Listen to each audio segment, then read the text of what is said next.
It's not how many times they've met. It's how deeply they feel the desire to bring each other to their knees. They've felt it for a long time. Oh, there's a lot of whooping and hollering. There have been hostilities between these two schools, bad feelings. That's what a rivalry means. When they're rubbing your face in the dirt and taunting the whole game, we do not have much respect for Miami after what they did to us last year. They blocked the punt. Touchdown, Miami. You shouldn't have said those things. The Fighting Irish out of South Bend. The Hurricanes from the neon now of South Beach. Together, they have a past filled with passion, overwhelming joy, and searing pain. Lost the ball. The pass is set down. And tonight, the next chapter, Catholics versus Kings.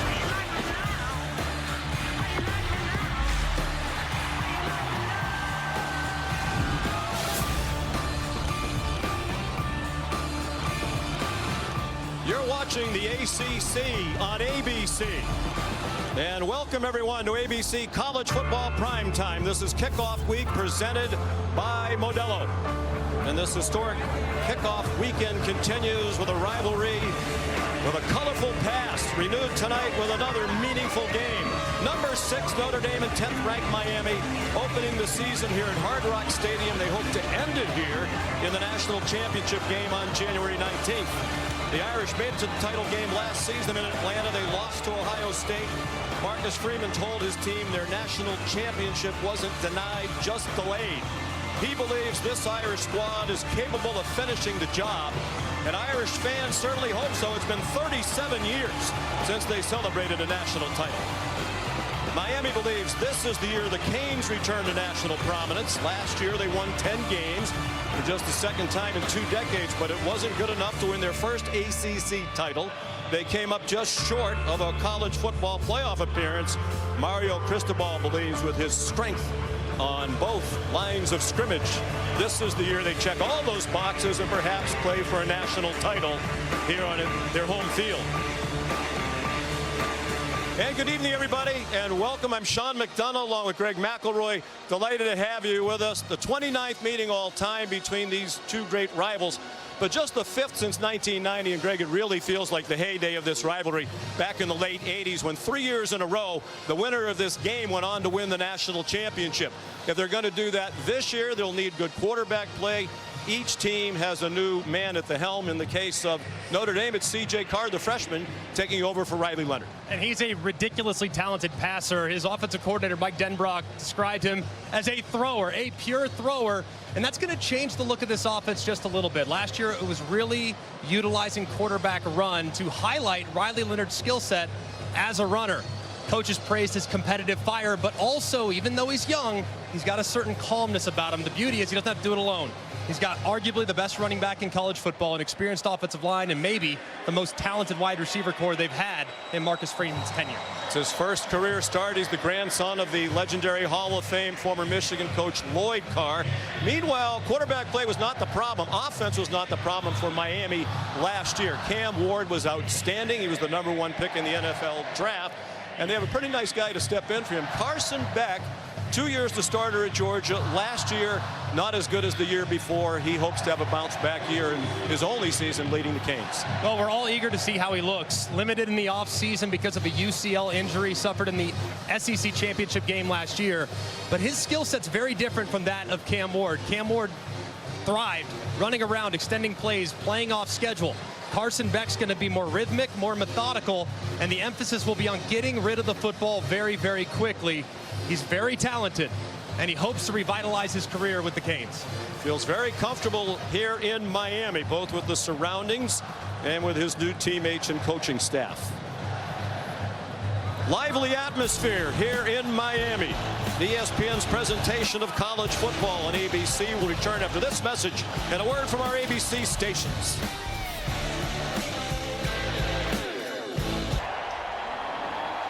We're just moments away from the third top 10 matchup of this opening weekend in college football. And Canes legend Jimmy Johnson getting the crowd even more fired up. Miami trying to win its 18th straight home opener. They've never lost the season opening game since they moved here to Hard Rock Stadium back in 2008. A lot of those opponents nowhere near as strong as this Notre Dame team. As a matter of fact, they haven't played a ranked opponent in their home opener since Ohio State back in 2011.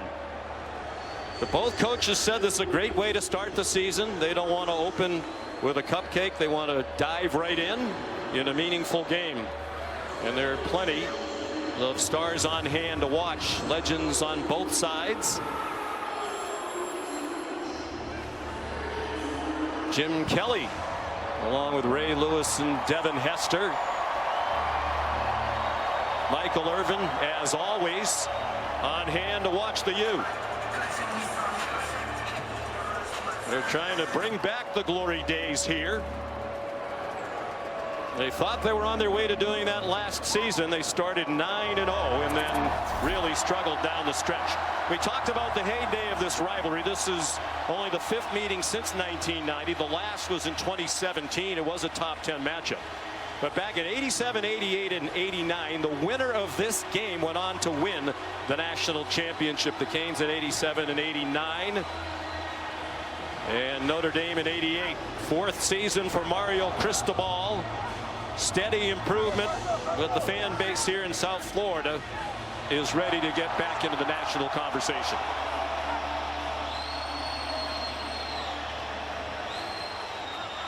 Producer and director's nightmare, the lights off in anticipation of the teams taking the field.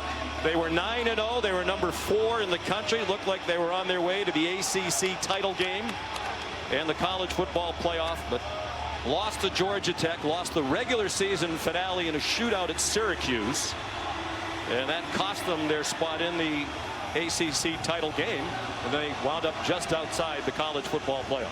And this team, built from the inside out, can absolutely make a run with some of the improvements they've made across the board.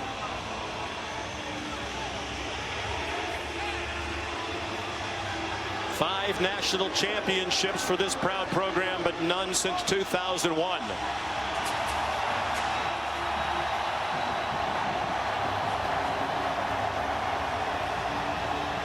And one of the enduring traditions here, pyrotechnics and a lot of other fanfare as the Canes take the field. It was a defense that struggled last year. They've changed defensive coordinators. They brought in 6 new defensive backs through the portal. That will be a key to their season. Marcus Freeman led Notre Dame to a record 14 wins last year. They went 14-2. Also the single season record for games played in the Notre Dame football program. Won a tough opener under steamy conditions last year at Texas A&M. Had the shocking loss to Northern Illinois. Basically put themselves in a situation where they had to win out, and they did. They won 13 straight games on the way to Atlanta. Marcus Freeman doesn't want to say it, but you get the sense around the Notre Dame program they believe this team is deeper and more talented. They have done a great job of backfilling. This team does have tremendous high-end talent and probably a higher ceiling across the board than last season's run. Here's Taylor McGregor with Mario Cristobal. Thank you, Sean. You have an experienced quarterback in Carson Beck, but one who's never played in your system. What do you want to see early from him? I want to see him be him, the best version of him. He's done a great job in camp. He's got to show tonight. And on the other side, you're going against an inexperienced quarterback. How can you take advantage? Well, he's got a lot of weapons around him, and they're very systematic. We expect nothing but their best, so we got to be at our best. Thank you, Coach. Let's go to Molly McGrath with Marcus Freeman. Coach, how do you help your quarterback, C.J. Carr, be at his best in his first career start and in these wet conditions?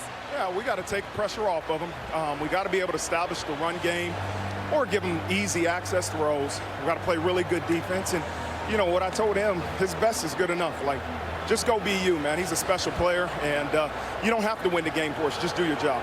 How do you attack an experienced quarterback like Carson Beck? You got to try to mix it up on him pre-snap. You got to try to show him different things pre-snap and post-snap, be able to move to something different. But he's a good quarterback. He's going to make some plays. We just got to win the next one. All right, thank you, Coach. All right, thank you. Sean. All right, Molly and Taylor, thank you.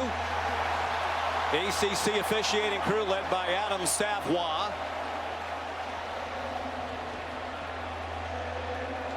Irish won the toss, elected to defer their option to the second half. Notre Dame will receive on the west end of the field. Good luck. So C.J. Carr will get on the field immediately. As you might expect on the last day of August in South Florida, it is hot and sticky. We had some tropical downpours here mid-afternoon. The temperature then was up in the low 90s with the feels like over 100. So the rain has cooled it off a little bit. 77, but with very high humidity. Both teams said that wouldn't be a factor. Marcus Freeman said his squad has been focused on hydration for weeks, and he doesn't anticipate a problem here tonight.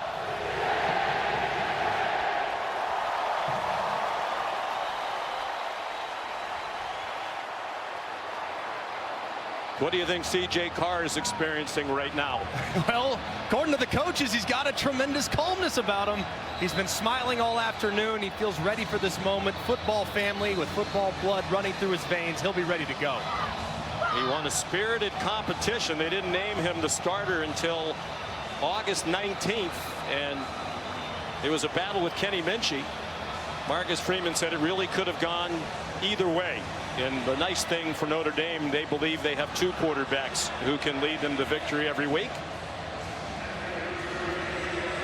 C.J. Carr played in just one game last year, took 4 snaps early on in a start, in a relief appearance in a rout at Purdue. Jadarian Price is back deep for the opening kickoff.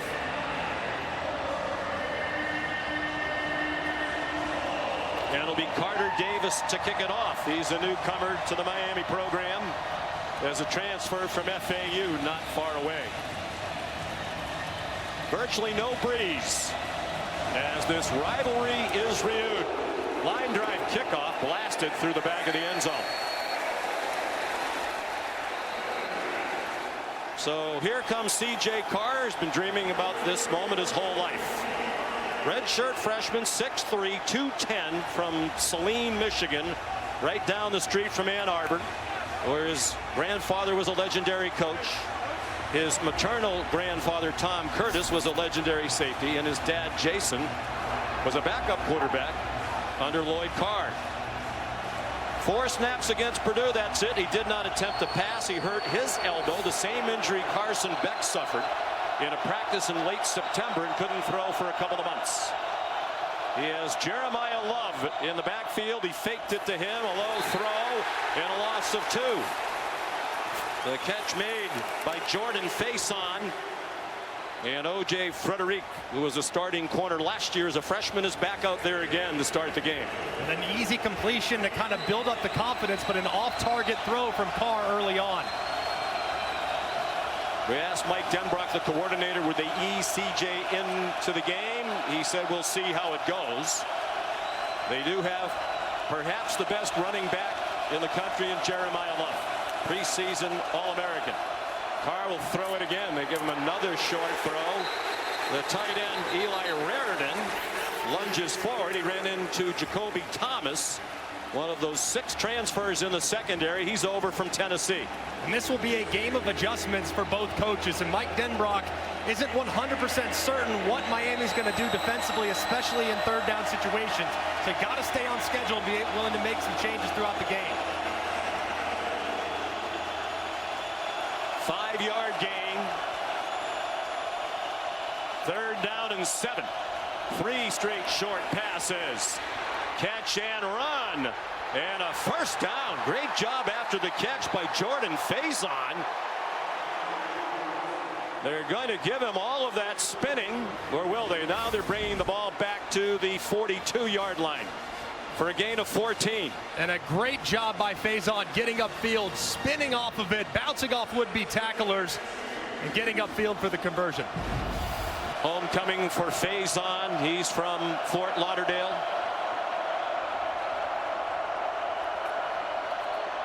Juggle of the snap by Carr.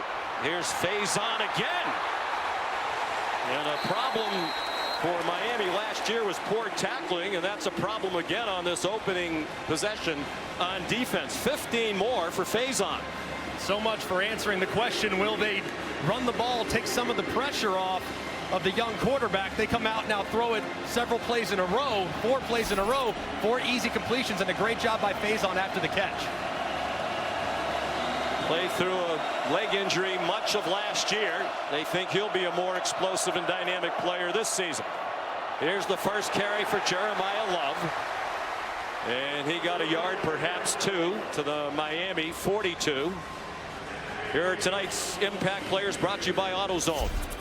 And it's Malachi Fields, outside receiver for Notre Dame. Big, physical, and reminds the coaching staff of Michael Floyd, who started here several years ago, and Ruben Bain, defensive end, who can take over the game there at the end of the line of scrimmage for the Canes. Strong offensive line for Notre Dame against a terrific defensive line for Miami. This game could well be won in the trenches. Carr rolls out, throws, and it's broken up.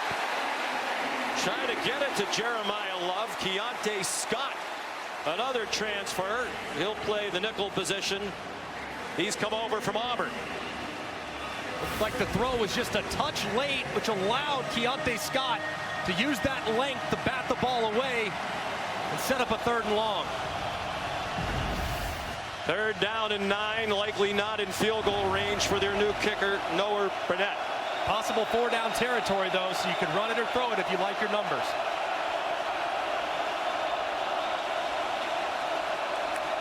Price is the running back. Pressure from Carr. He sidestepped the rush, but still in trouble. Running out of room, and he threw it away.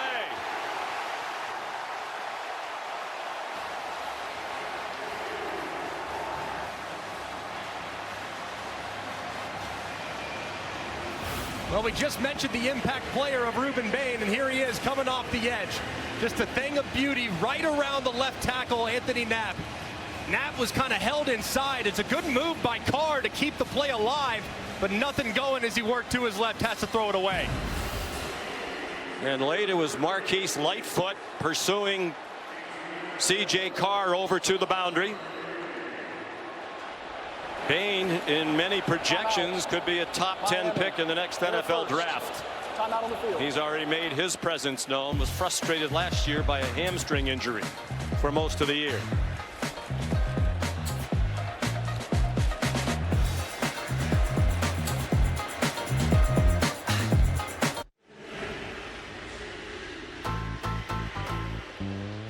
Welcome back to South Florida. Notre Dame and Miami in the 3rd and final matchup of 2 teams ranked in the AP top 10 this opening weekend. Since the preseason poll debuted in 1950, it's the only time that's ever happened. 3 top 10 matchups. James Rendell on the punt on 4th down and 9 from the Miami 42. Malachi Toney, a true freshman, they think is an enormous talent, made a fair catch at the 5-yard line. 37-yard punt. Shannon Dawson with some last words of advice on the play call for Carson Beck. After 5 years in the Georgia program, his first as a redshirt, 2 years as a backup to Stetson Bennett when they won 2 national championships. Then the last 2 as a starter. He's now a Miami Hurricane. Florida native from the Jacksonville area. All the talent you could want. Size at 6'4", 230 pounds. And the coaches both at Georgia and Miami rave about his football IQ. And they're going to put that to use here in Miami, giving him a lot of latitude at the line of scrimmage. Jordan Lyle takes the handoff and gets 5.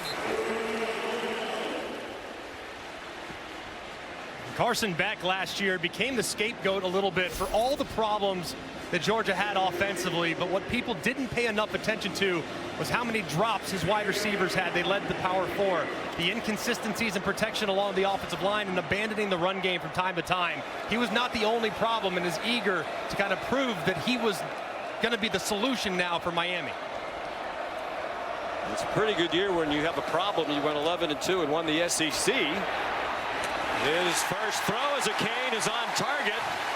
Kalen Marion has a first down. His first catch for Miami. A transfer from BYU, and before that he was at UConn. Great job scanning the field there by Carson Beck, getting backside and hitting the throw. 5 receivers spread the field. C.J. Daniels, another newcomer on his 3rd school, Liberty. 1 year last year at LSU, and now here at Miami, a 5-yard gain. Not surprising to see Miami utilize a little bit of tempo early in this game. They felt like they could challenge Notre Dame because of the heat and humidity, and that would be a little uncomfortable for that defense. So expect you to utilizing tempo throughout the season. It was a terrific Notre Dame defense last year. Gave up just 15.5 points per game. A lot of the key contributors back. Jordan Lyle, the part of running back committee. They'll feature 3 running backs, Lyle, Mark Fletcher, and Marty Brown. Lyle got the first down out of the 34. One area of this team last year that was kind of flying under the radar was how good they were running the football. And I think Jordan Lyle has a chance to become a star. Tremendous open field speed. Reminds you of those great Miami backs there in the 2000s. And they love to run between the tackles. Mario Cristobal was an offensive lineman back in the late 80s and early 90s at Miami. He likes to pound it. Only Baylor ran between the tackles more often last year. Here comes a blitz. Beck saw it coming, got it off. Joshua Moore the catch. Jalen Stroman, a newcomer from Virginia Tech, made the tackle as the safety for Notre Dame. An 8-yard gain, and they'll go quickly. 2nd down and 2. Beck's 3 for 3. Loves the play action game. Throwing it deep, and it's incomplete. Trying to get it to JoJo Trader, and it was Stroman in coverage. I love the idea on 2nd short too. You're going to come back, probably run it on 3rd down, pick it up. Why not try to take a shot? Throwing it deep over the top to a playmaker in Marion who can go 22 miles an hour on the field. Their deep threat just a little bit too deep from Carson Beck. He can make all the throws. Coaches rave about his touch, short and intermediate, and his accuracy down the field. Lyle's the running back on 3rd down and 2. Malachi Toney, the motion man. And it's that stout defensive front for Notre Dame that stands up. Boubacar Traore, the sophomore from Boston, who missed most of last year due to injury. A big play for the new defensive coordinator, Chris Ash. This is a great play by Traore on the right side. They try to get a zone read. They have some movement going from right to left, thinking it would hold him out wide. He is not fooled, however. He crashes down immediately and makes the play in the backfield. Marcus Freeman raved about the talent of the ends, Traore and Bryce Young at the other end. He thinks they could both be 1st-round picks someday. Jordan Faison takes the punt from Dylan Joyce. And he's dragged down at the 13-yard line. Raul Aguirre made the tackle after an 8-yard return of a 43-yard punt. Big stop on 3rd down for the new look Notre Dame defense. No score. 7 gone by.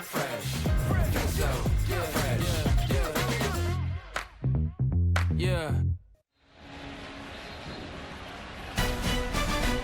ABC College Football Primetime is sponsored by Modelo, proud sponsor of the College Football Playoff.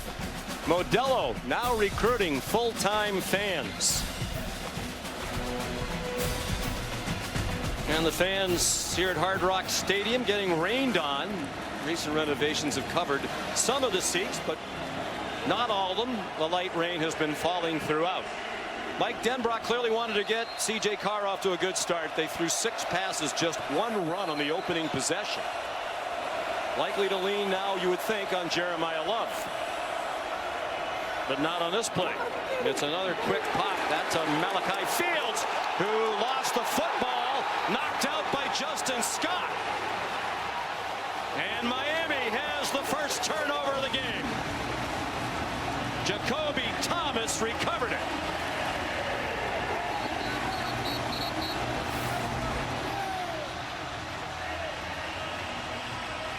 Looked like that ball was starting to come out. It is right there off the left hip as a result of that big collision from Scott.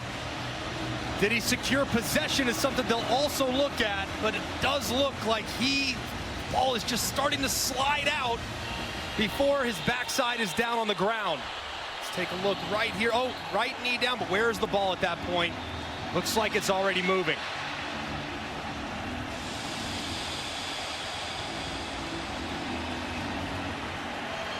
So an immediate big play by Thomas, one of those 6 defensive backs who came in the transfer portal. It was Justin Scott who knocked it out. And he played in 11 games last year as a backup as a freshman. The play stands is called, and Miami in great shape at the Notre Dame 24. Carson Beck 3 out of 4 in the opening drive.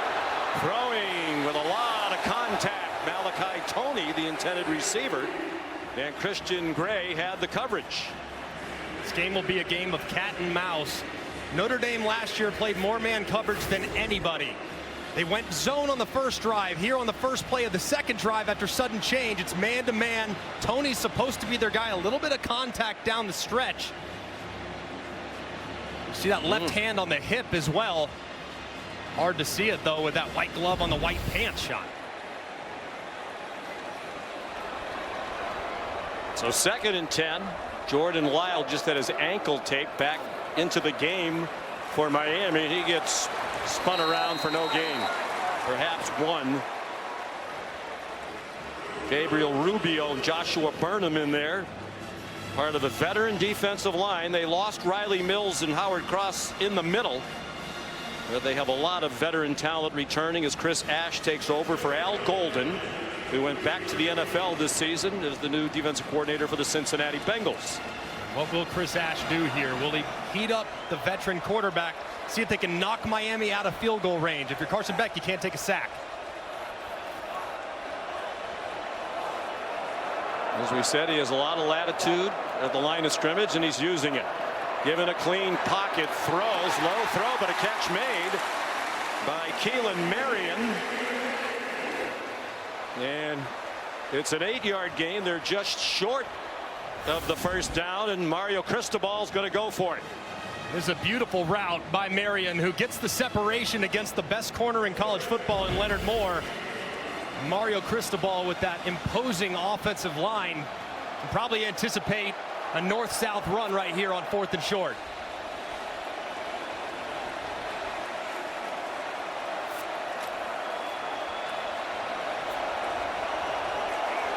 Mark Fletcher is the running back, a 225-pounder.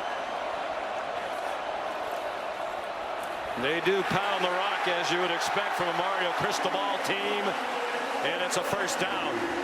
They really like their offensive line. They have a new center, James Brockermeyer, over after 1 year at TCU and 3 prior to that at Alabama. And this is ridiculous. Look at Maui Noah and the movement that he gets off the right side, and the amount of displaced gold helmets off the charts. When they run short yardage behind Maui Noah and Inez Cooper, the right guard, not many teams can hold up at the point of attack. Both were all ACC last year.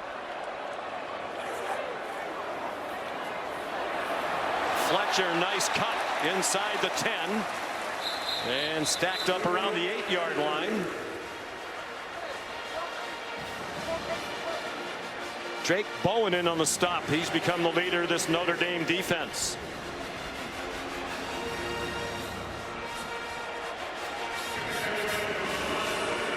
Bowen's taken over the green dot. He'll be in communication with Chris Ash through the headset. Now that Jack Kaiser, after 70 games at Notre Dame, is in the NFL with Jacksonville.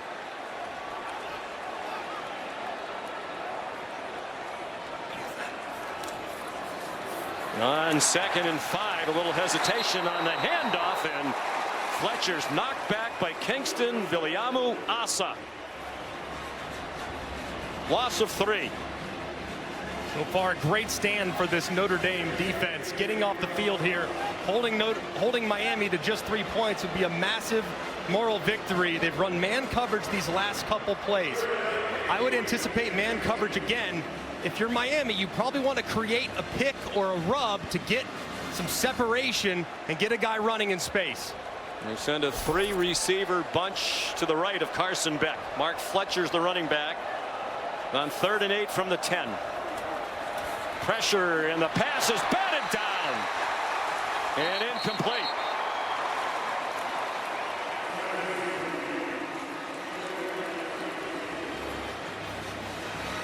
Jared Dawson batted it out of the air. They don't go to the transfer portal often, but he's a newcomer from Louisville. And they bring the pressure right up the middle. They're trying to get that rub and pick that we just talked about with a mesh concept. 2 shallow crosses underneath. You can create some natural pressure on the defense by running guys close together. However, the pass rush was too much, and a great job by Notre Dame's defense. There's Carter Davis, the newcomer. Those career numbers not good. They were at FAU. He won a battle with Bert Auburn, a transfer from Texas, to be the kicker. And trouble with the snap. Picked up by Dylan Joyce, who's the punter, and he's knocked out of bounds.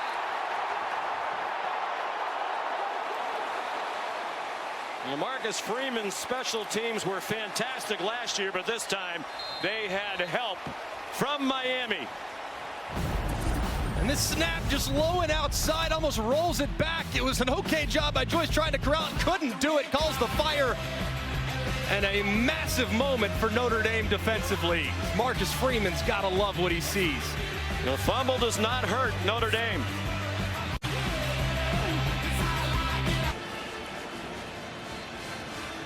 Welcome back to Miami, the 3rd and final matchup of this opening weekend between top 10 teams. The previous 2 matchups were low scoring. Texas over Ohio State, LSU over Clemson. LSU scored the most points of the 4, only 17. And so far nothing on the board here. Notre Dame's defense rallied after an Irish turnover. Here is Jeremiah Love, just his 2nd carry.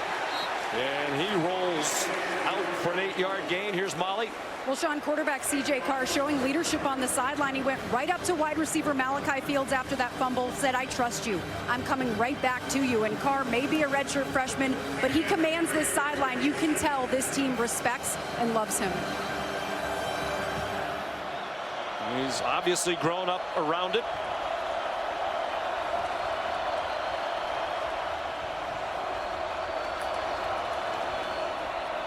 Love again. Did not get the first down. Keem Mesidor and Ruben Bain, those 2 tremendous defensive ends, in on the play. And this will be an interesting down for the Notre Dame offense, because in 3rd and short last year, you knew where it was going. It was Riley Leonard with some type of quarterback run. Now, without the element of the quarterback's legs, what will they do in short yardage situations for Mike Denbrock? They went for it a lot on 4th down last year, largely because, as Marcus Freeman said, Riley Leonard could just fall forward and get first downs.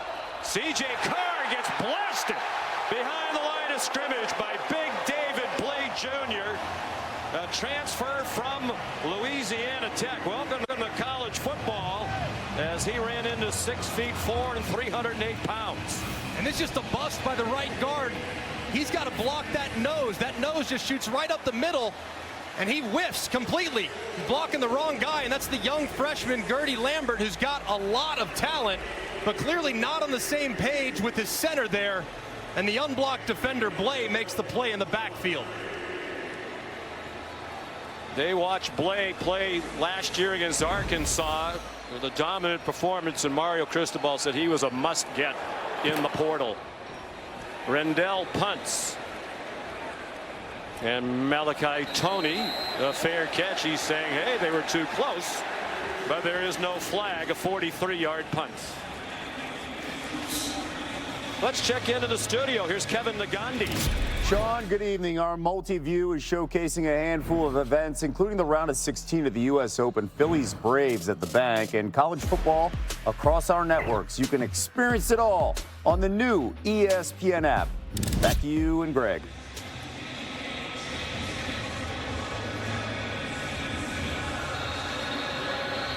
All right, Kevin, thank you.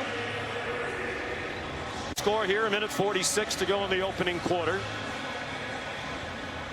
Carson Beck 4 out of 7 in his Miami debut for 35 yards. Just 41 yards of total offense for a unit that led the country last year in total offense. 5:37 a game. Fletcher bouncing off would-be tacklers. Don Schuler, a rare missed tackle at the safety spot, and wound up going for 15. Right guard there, Inez Cooper just absolutely mauling this defensive tackle. I mean, watch him go for a ride, and they run right behind him. Big movement. Goodness gracious, displaced 5 or 6 yards, and the big body Fletcher gets downhill. Luke Talich had a chance to make the tackle as well, and did not. They'll pound it between the tackles again. You said it earlier, the run game was undersold last year nationally because of the great success Cam Ward had throwing it, but 76% of the time when they run, it's between the tackles. Only Baylor did it more often. It's remarkable. It's a testament to their offensive line, because Cam Ward was not a guy that was going to run it a ton. So they're getting movement at the point. The other thing that's amazing is you'd be shocked to know this, that Miami actually averaged more yards per carry than Notre Dame last year, who's known for their run game. They averaged 5.7. High snap that might have thrown off the whole operation. Trying to quick screen to Keelan Marion.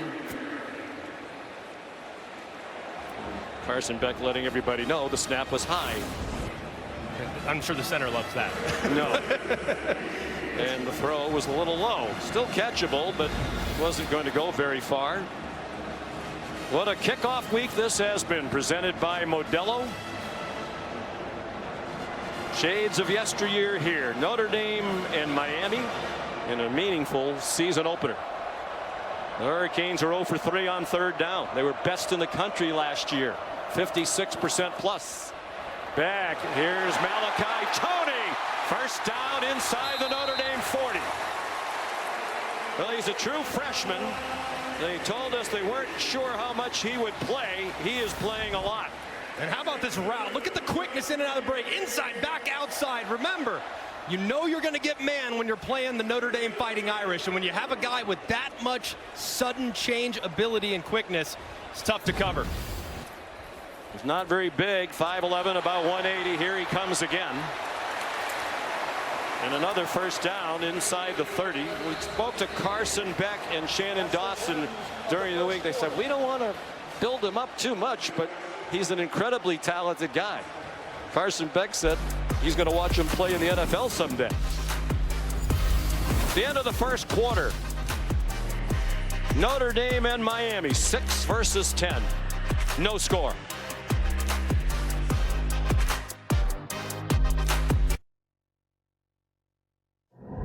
You're watching Kickoff Week, presented by Modelo.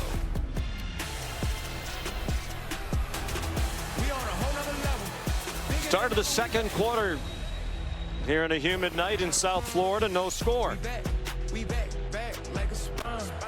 Sean McDonough with Greg McElroy. Molly McGrath is on the Notre Dame sideline. We welcome Taylor McGregor on the Miami sideline. If your last name doesn't start with MG, you cannot work on this crew. That's apparently well said. Yeah, we are definitely in line with the MC squad.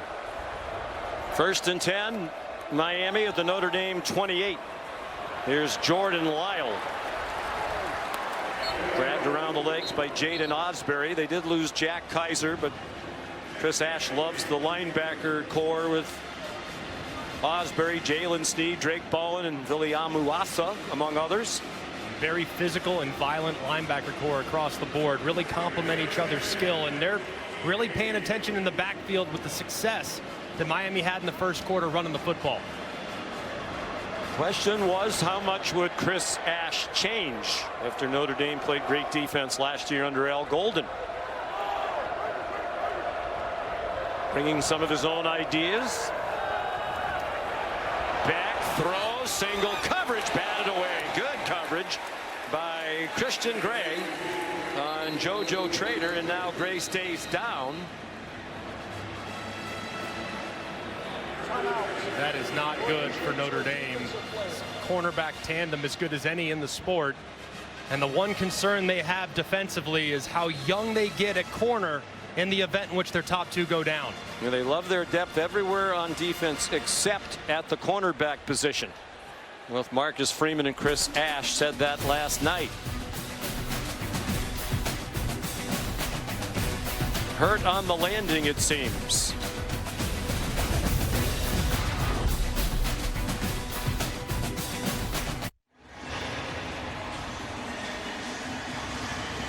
Christian Gray's gone off the field. As you can see, he's already playing with a brace on his left shoulder. But when he made it to the sideline, the medical crew was really looking at his neck and throat, poking around in those areas. But he's out for at least one play. And Mark Zachary, the fourth, a true freshman, is in for Gray. And the veteran quarterback knows that. So if I'm Carson Beck, I'm thinking of taking a shot right at that young freshman and challenging him on his first college snap. He's covering C.J. Daniels at the bottom of your screen, under pressure for Billy Amuasa. And it is caught! Malachi Tony, a touchdown!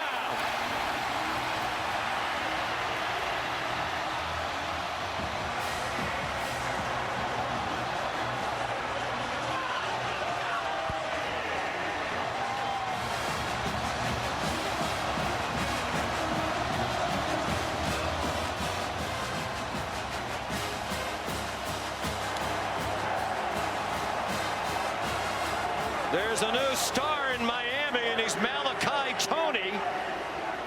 3 catches, 52 yards, and a touchdown on that drive. And Carson Beck has thrown his first touchdown pass for the U, capping a 70-yard, 8-play drive. Extra point up and good by Carter Davis. And he took advantage of another inexperienced defender, Carson Hobbs, in coverage. And just a great job by Tony, seeing his quarterback move off the spot. Look at how he flattens the route, comes back to the ball, secures the catch, and scores it. And how about Carson Beck? Just a great job moving in the pocket. Slide to your left, eyes downfield, throw a fadeaway jumper and drop it in the bucket to the talented true freshman. Tremendous poise there by Carson with the delivery.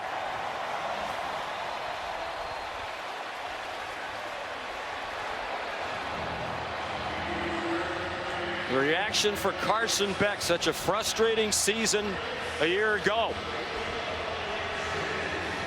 Loves his new surroundings, comfortable with his teammates. And Carson Hobbs played very little last year. Sophomore from Cincinnati. Beat on the play.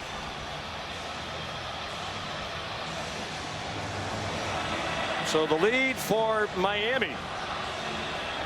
They scored in the first quarter in every game last season.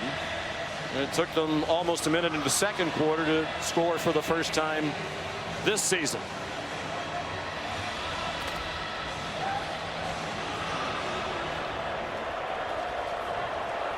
Carter Davis to kick off. Jadarian Price deepest. They lost the terrific returner Jaden Harrison to graduation. So Price getting the chance. He did bring one back for a touchdown against USC 2 years ago. He reached only the 15-yard line that time. Here's Taylor McGregor. Sean, Carson Beck and Malachi Tony, you could tell, had a handshake that was pre-planned. But Beck looked at him and said, I told you. And he did tell him, because when we were on a call with him this week, he lit up when we asked him about Malachi Tony. He said he has the chance to be one of the best I've ever played with. Yeah, both he and Shannon Dawson prefaced their comments about Tony. They said, well, I don't want to overhype it, but he's one of the most talented guys who've ever been around. And you noted how he altered the route. That's one of the little things for a true freshman that Shannon Dawson talked about. You know, he just has a sense of how to play football beyond what you would expect. Great feel. So C.J. Carr under duress out in the flat. Jeremiah Love run down by Popo Aguirre after a 3-yard gain. They plan to get Love more involved in the passing game this year. That's in an effort to get him in one-on-one situations where he's so good after contact. They have got to find more opportunities for space. So far, Miami, their defensive line is winning up front. Only 3 carries so far for Love. Here's the 4th. He rushed for over 1,100 yards last year, the 21st 1,000-yard season in Notre Dame history. This Miami defense coordinated by Corey Heatherman, 41 years old, last year in Minnesota, 1 year there as the defensive coordinator, trying to simplify things. They had too many busts in communication and busted assignments last year. They're pretty simple on third down, though. If you watch Minnesota, you see a lot of man coverage, one-on-one lockdown coverage when you get to third and medium. Three-man rush. They still get near. Carr, and the throw is errant. Trying to get it to Jaden Greathouse. Deontay Scott had the coverage. And so far, so good for the new Miami D. And this is man coverage from Heatherman. They try to get a little bit of a rub, just a natural pick, but Ruben Bain so far is winning that matchup against Anthony Knapp. He bull rushes into Carr's lap, forces the throw to go just a little bit outside, and Heatherman's defense been up to the task so far. He led a terrific defense at University of Minnesota last year. Rendell's punt. Here's Malachi Toney with a fair catch at the 34-yard line, a 45-yard punt. Toney the star here in South Florida with the Canes off to a 7-0 lead.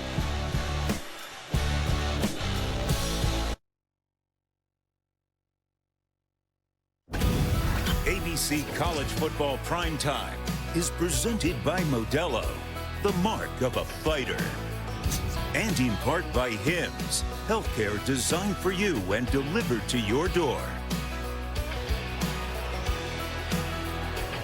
12:33 to go in the second quarter here at Hard Rock Stadium.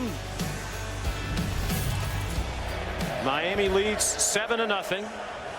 Carson Beck, a 28-yard touchdown pass to the freshman Malachi Toney. And the Canes have the ball again from their own 34-yard line. Christian Gray is back on the field at cornerback for the Notre Dame defense.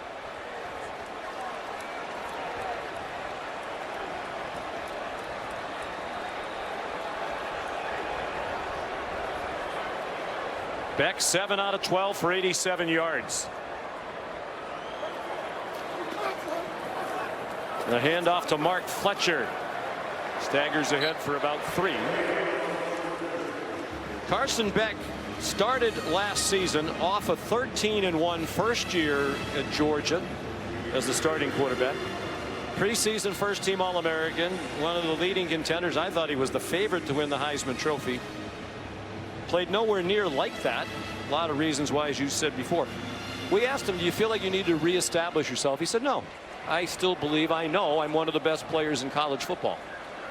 He's playing really confident and poised tonight. They bring pressure toward him. He gets it away, and it's incomplete. Off Joshua Moore with Christian Gray in coverage. Well, you said at the beginning, one of the differences over last year when Cam Moore would run around, usually very effectively, Carson Beck's going to get the ball out. And has so far, really quickly. It's been very decisive. That throw a little off the mark.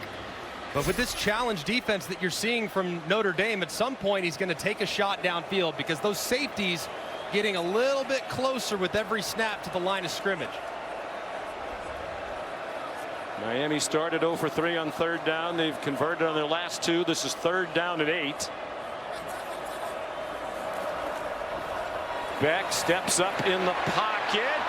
There's a flag down. He lunges very close to the first down yardage.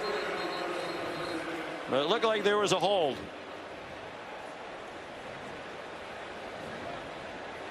It's be the first penalty assessed to either team if it is enforced. Holding. Offense, number 63. 10-yard penalty. Third down.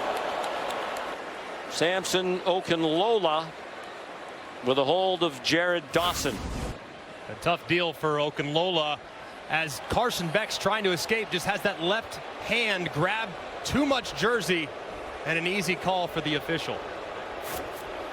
Good call. A wry smile from Carson Beck. saying, don't sleep on my speed right there. He said he thought he was out the athlete. gate. He can run. He can run. Yeah, he rushed for 5 touchdowns at Georgia. He's a very good athlete. He was originally recruited out of high school to be a baseball player. He was going to go to Florida and play baseball. But that was a partial scholarship. When he started getting full rides to go play football, he decided to do that. And he made a great choice. Gets it off very quickly. Malachi Toney targeted for the 6th time. They're going to call it an incomplete pass.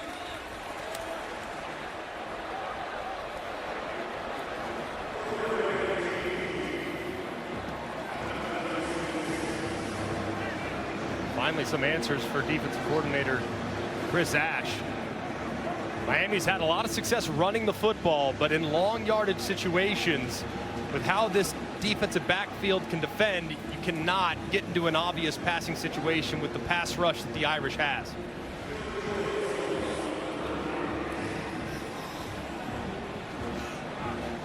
Here's Dylan Joyce again. The Australian, aren't they all? In his 3rd year, Notre Dame went after him. They blocked 6 kicks last year, including 3 punts. Face on with the punt well covered. Taken down immediately at the 32.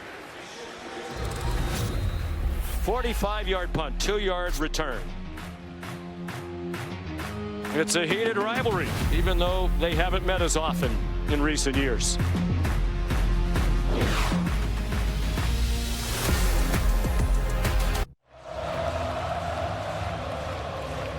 There's the Taco Bell Live Más student section. Only one student section can claim the title of Live Más student section of the year. Who will take home the trophy this year? It's an effort for these Miami students to make the trip up here from the campus in Coral Gables, about 21 miles. Their team leads 7-0. Jadarian Price, the running back. For CJ Carr, quick throws, probably because Mike Denbrock isn't really sure how defensive coordinator Corey Heatherman's going to attack him. So what do? Just get the ball into your quarterback's hands, take some pictures, and try to figure it out. He's got 4 completions that have only traveled 3 yards downfield or less. So mostly screens underneath. At some point, they'll have to stretch the field. He's 6 for 9, all 6 completions on balls thrown within 3 of the line of scrimmage. He takes off running.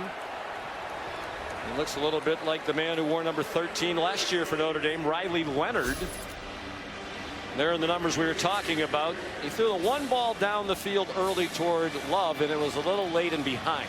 Correct, on the move too. And Mike Denbrock got to go back to that play sheet on 3rd and short. They got stopped earlier with the quarterback run. 1 out of 4 on 3rd down, the Irish. 3rd and 2. Jadarian Price looked like he got just enough for the 1st down. One thing you can do for your young quarterback too is you can move the pocket, change the launch point, clean it up a little bit for him, because that pass rush is relentless. So just try maybe a play action misdirection with the bootleg to kind of get him moving and allowing him to be athletic.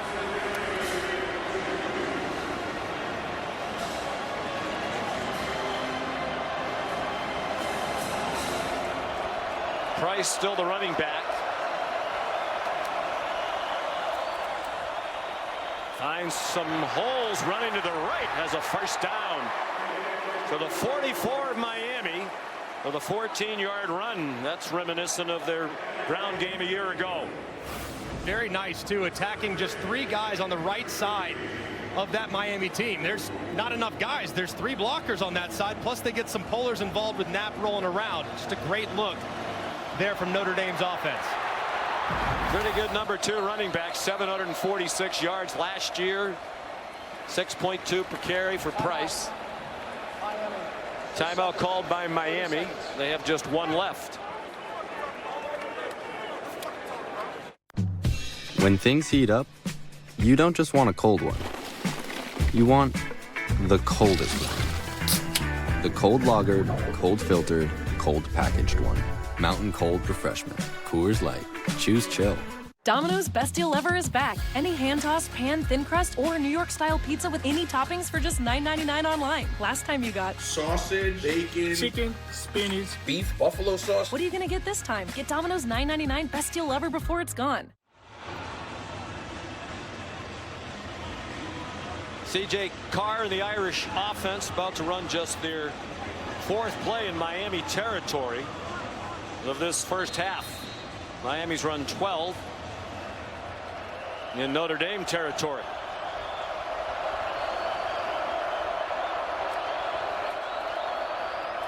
Price again slipped down. Might be a slightly damp field. This is a Bermuda grass surface that drains really well, as you might expect, with all the rain that falls here in South Florida.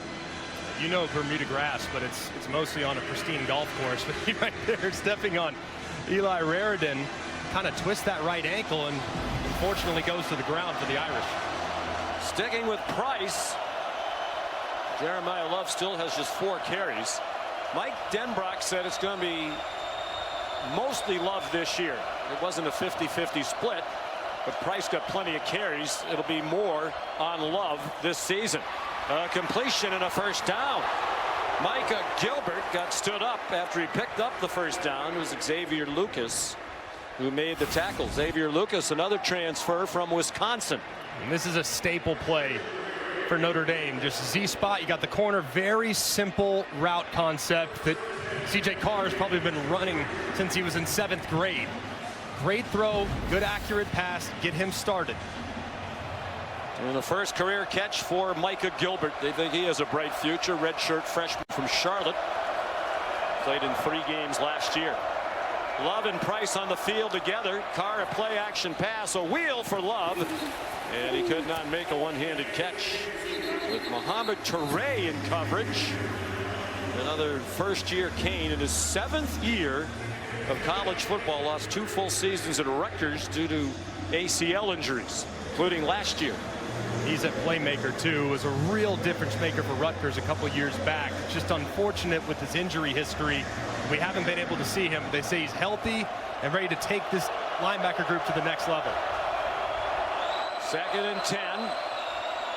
They are in field goal range for the new place kicker, Noah Burnett. Room outside for Price. Jadarian Price down the sideline. Banged across the boundary and out of bounds just short of the pylon. Jacoby Thomas saved the touchdown. It's a 30-yard run for Jadarian Price. Just an excellent job by the left tackle, because there's a little bit of movement off the side and Knapp sees it. He recognizes it. He comes off to get just enough of Keontae Scott to spring Jadarian Price to the outside. A great job by the left side of the offensive line. 1st and goal from the 3. Big run by the junior from Denison, Texas, who stays in the game. Last year was a lot of Riley Leonard with quarterback runs. Timeout called by C.J. Carr. He's alert to the play clock. Timeout. Notre Dame, their first. 30 seconds. Still 2 timeouts left for Notre Dame, trying to tie the game with 6:38 to go in this opening half.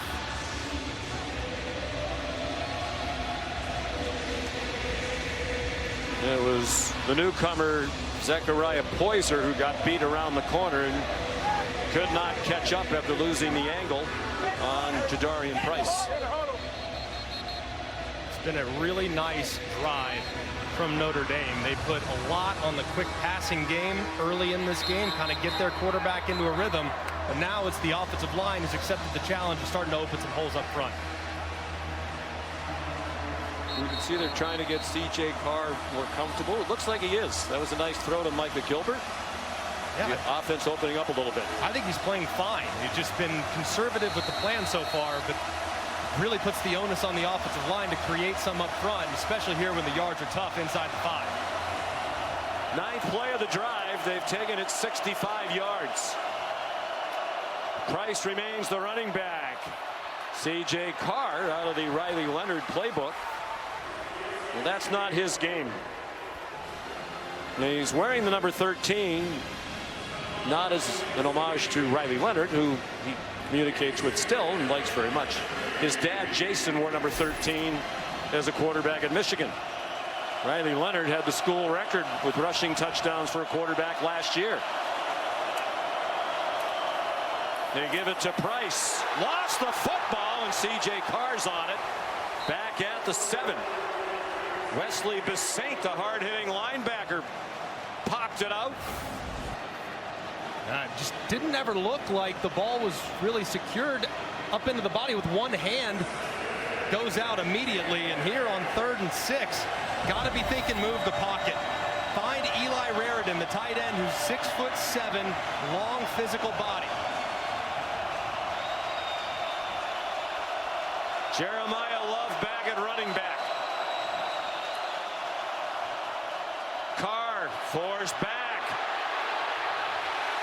He's back near the 30-yard line. Bought some time and throws a touchdown. Micah Gilbert.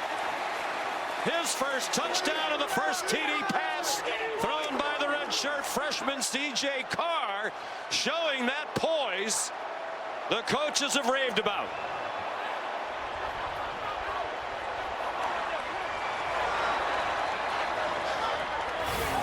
What a play.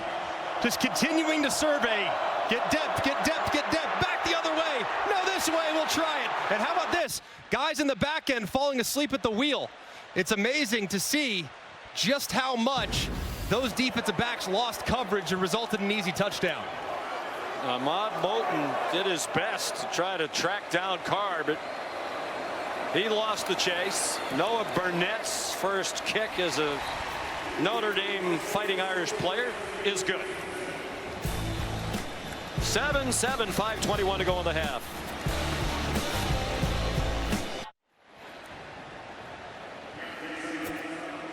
Well, after a sputtering start, the Notre Dame offense found a rhythm on that possession. 68 yards, 11 plays, 5:49 off the clock, and a young tandem, Micah Gilbert from C.J. Carr. And they expect that to be a connection many times in the years ahead. New kickoff man, Marcello Diametti. And that'll be a touchback over the head of Keelan Marion. This is just fantastic. Look at the defender's eyes. Thinking run. I don't know why.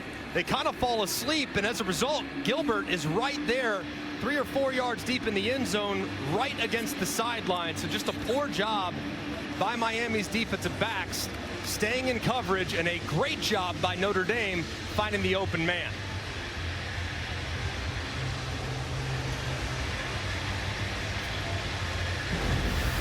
Marcus Freeman said it was a close call in that competition with Kenny Minchie in the preseason. Felt comfortable with either one, but it was the calmness, the poise, and the ability he felt to lift the performances of others around him that Carr has, and ultimately led to the decision. Marty Brown is in now at running back, the transfer from North Dakota State. It had just shy of the 30. Molly. Sean, I was standing next to Marcus Freeman during that touchdown play. He looked over at his coaches and winked and said, I knew it. Marcus Freeman told us it was a gut decision to go with C.J. Carr, and he's just proving him right with that poise on that play. We asked C.J. Carr, why Notre Dame? Your grandfather, legendary national championship winning coach at Michigan, right up the street from where C.J. grew up. His dad played there. His maternal grandfather played there. Beck throws. Tony again, first down. C.J. Carr said Michigan wasn't that enthusiastic in the recruitment early on, and Notre Dame was. And he said as soon as he got on that campus, he just fell in love with it. It was the right place. And I think he really wanted to forge his own identity. He didn't want to live in the shadow of his grandfathers and his dad. He wanted to forge his own identity at Notre Dame, and is so far off to a nice start in his first career start. Carson Beck, 8 out of 15 for 94. That's 4 receptions for Tony. They faked a reverse to him and gave it to Brown. Third part of that running back by committee. Redshirt sophomore from Omaha. Had a prolific year last year as a redshirt freshman at North Dakota State. Ran for almost 1,200 yards and won the Jerry Rice Award as the top freshman in FCS football. They're going to continue to try to emphasize the run game, and Notre Dame is very aware of that. And these safeties are starting to creep just ever so slightly towards the line of scrimmage. You look at the depth of these safeties, only about 15 yards away, but about 8 or 9 yards deep.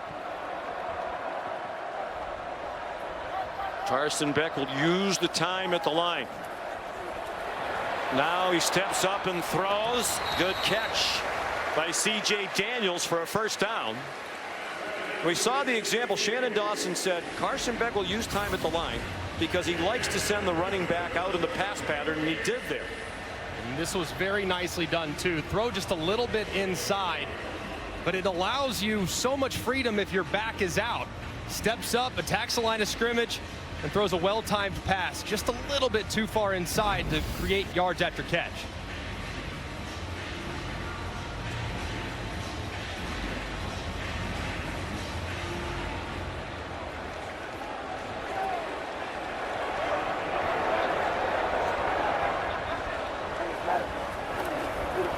Daniels was the motion man. Brown got wrapped up behind the line of scrimmage, managed to make it across midfield for a 3-yard pickup. Could take us to the 2-minute stoppage if Miami doesn't pick up the pace. Greg, you surprised that these top 10 matchups have been low scoring, all 3 of them this weekend? No, I'm not, because at this point of the season, the defense is often ahead of the offense, and I think coaches are scared to death to take too much risk, especially in the event like tonight where there's different defensive coordinators on both sides of the ball. So they're a little more conservative early on before things might open up.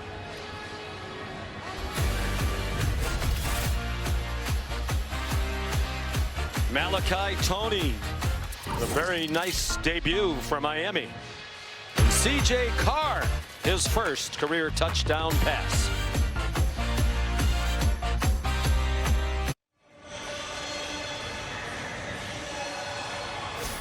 Defensive struggle inside Hard Rock Stadium. Both of the new quarterbacks have had their moments. With Carson Beck and C.J. Carr have thrown a touchdown pass. Malachi Toney, the freshman in his first game, has the Miami score. 2nd and 7. Marty Brown has the first down. Just one timeout left for Miami, but plenty of time right now. The clock stopped at 1:52. Carson Beck just looks so comfortable right now getting through his progressions for Shannon Dawson. I mean, first guy's not there, second guy's not there, no problem outlet, and he's doing it so quickly. It's been hard for Notre Dame to keep up with the efficiency he's playing with. Really looking like the Carson Beck that we saw at his best at Georgia. Brown again. Jordan Lyles had his ankle taped a couple of times now, so you wonder if he's available. That's 4 yards. Now Miami probably needs to pick up the pace just a little bit. You get down to the final 80 seconds, that's when your antenna goes up, and then it really goes up under 40 seconds. So pick up the pace just a hair.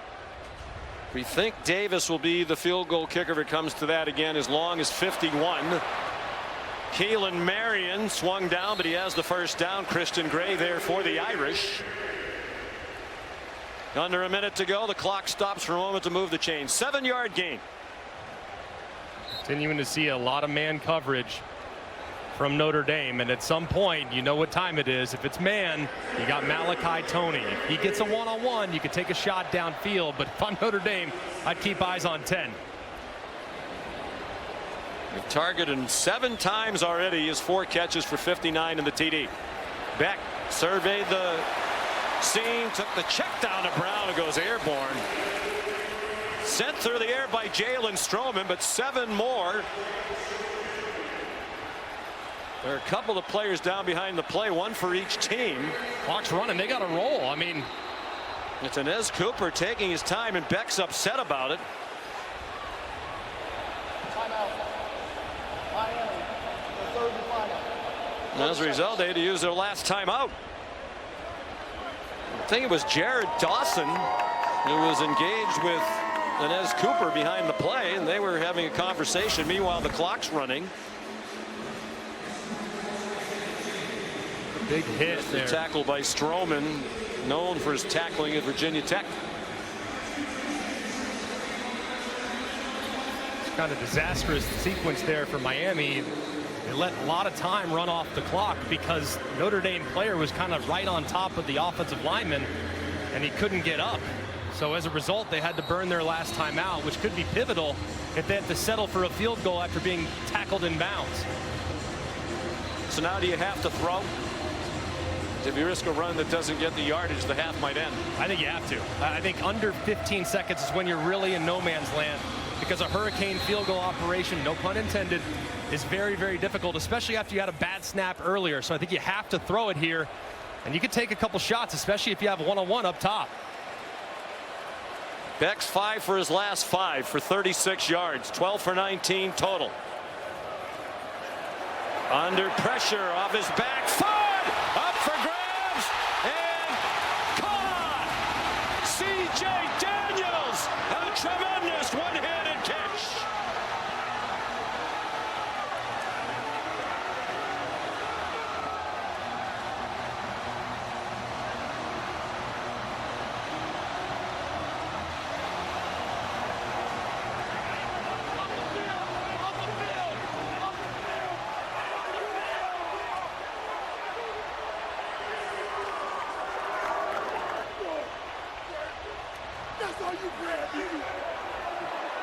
And they lost their top 6 receivers from last year.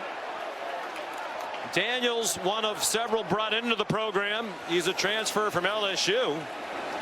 And what a way to introduce yourself to the new team and fan base. They're going to review it. And again, the poise of Carson Beck. I wondered when the ball was in the air, Greg, if it was a good decision. But I guess you could say that was on the money. I mean, that is an unbelievable catch. Now, he does bobble it a little bit through the ground, but does the ball ever touch the ground is the question. Goes up with one hand, pulls it in, but watch it now. Does he get it into his body? Does it ever touch the ground? From that angle, I don't see any ball meeting the grass. C.J. Daniels played all of last year at LSU after 3 at Liberty. He had 42 catches for the Tigers, but did not have a touchdown catch after he had 21 at Liberty. He has one in his first game as a Miami Hurricane, although the replay review continues. A great look off the progressive pylon cam there as they continue to try to look whether or not that ball touched the ground. But from the angles we've seen, I think this call will likely be upheld.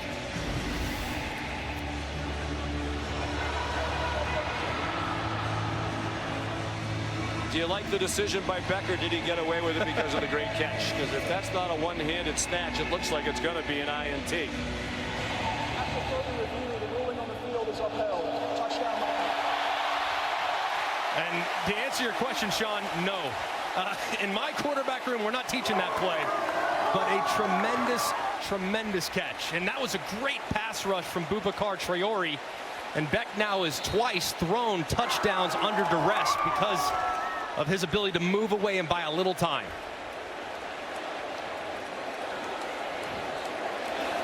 So here's Carter Davis. No problem with the last 2 snaps after the miscue on the first field goal try. Miami back on top with 12 to go, seconds in the half. And this is a nice double move out of the bunch. You'll see just a little hesitation. Look inside, right around Leonard Moore. The safety's there to make the play, but CJ goes up and snags it. But the pass rush here on the left-hand side is pretty remarkable.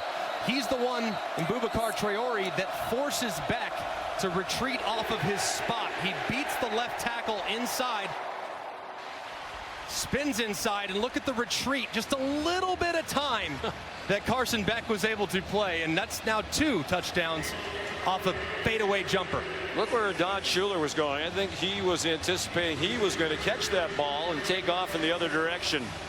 But snatched out of the air by Daniels, a 6th-year player from Lilburn, Georgia. 3 catches in his Miami debut. And especially massive, too, knowing that Miami deferred to the second half. So they got a chance now to go 2 for 1, score at the end of half, and potentially pick up a big lead with the opening drive touchdown in the second. Touchback off the foot of Carter Davis. Stay tuned for the Starbucks halftime report. Kevin Nagandi, Booger McFarland, and Dan Orlovsky standing by. We'll review the other game earlier today. South Carolina's win in the Beamer Bowl. Shane Beamer leading Virginia Tech, school where he grew up, on the sidelines with his legendary dad, Frank Beamer. He's also one of the all-time great men in the history of college football. Few in the world better than Frank Beamer, and a good win for South Carolina to kind of live up to some of the preseason expectations they have. C.J. Carr takes a knee. He'll finish his first half as a college football starter. 8 out of 12 for 54 yards and the memorable touchdown. 2 touchdown passes for Carson Beck on 147 yards passing. Daniels the second reception after Malachi Toney starred early for Miami. 188 yards for Miami, 115 to Notre Dame. Coach, up by a touchdown at the half. What has your attention? Our team needs to keep just focusing on the fundamentals and the technical part of the game. You know, we fumbled the snap trying to kick the extra point. We're getting tangled up with a guy down at 2 minutes. We'd each set some clock. We convert anyways. And then on split zone, we get beat twice. So we're doing a lot of good things. We're playing with a lot of energy and intensity. We got to make sure that we focus on finishing the job. Thank you, Coach. Let's go to Molly with Marcus Freeman. Coach, how do you better defend Carson Beck in Miami's passing attack? We got to make him uncomfortable. We're not making him uncomfortable. He's sitting back there. He's scrambling. If we can't get 4-man pass rush, then it's going to be a long night. Now, if we have to create it with 5-man pressures, we will. But he's comfortable, right? And he's too good. If you let him be comfortable back there, he'll pick you apart. All right, thanks, Coach. All right, thank you. Sean.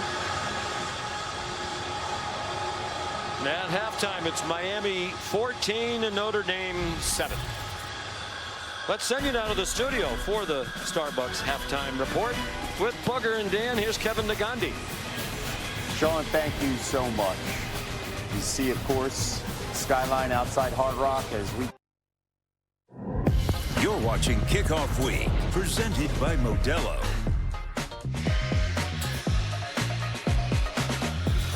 You're watching the ACC on ABC from Hard Rock Stadium outside Miami, Florida.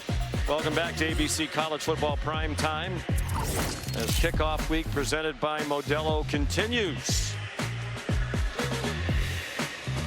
Acrobatic catch by C.J. Daniels in his Miami debut. The second of 2 touchdown passes thrown by Carson Beck. And the U has a 14-7 lead, and they'll get the opening kickoff to start the second half. Marcello Diametti is the kickoff man this year. Keelan Marion, dangerous return man, back deep for Miami. He's not going to try it. So it'll be Miami ball with a 7-point lead to start the second half. Sean McDonough and Greg McElroy. Interesting game through the first half. It's been terrific. I mean, back and forth. Defense is making adjustments. Offense is making plays. But Carson Beck really played well, I think, in the first half of that football game. He's going against an elite secondary that has given him some different looks. But for the most part, he made great decisions. He moved in the pocket. Marcus Freeman talked about trying to create more pressure. So we'll see here in the second half if they decide to blitz him a little more to make him uncomfortable. Miami had only 2 plays in the first half that went for 20 yards or more, and they were the 2 touchdown passes. 28 to Malachi Toney and the 20-yard acrobatic snatch by C.J. Daniels. Whistles stopped the play. Delay of game, offense, 5-yard penalty, first down. I was just about to say, for an opening game, it was very well played, cleanly played. There's only 1 penalty in the first half. Now there have been 2, both against Miami. Not great there to start the second half. You're all jacked up, all fired up, score touchdown end of half, and just a little slow and lethargic getting out of the huddle there to start this opening third quarter. There's only 1 turnover in the first half by Malachi Fields. of Notre Dame. The lost fumble on his first touch as a Fighting Irish player. But the defense covered it up with help from a bad snap and a field goal try.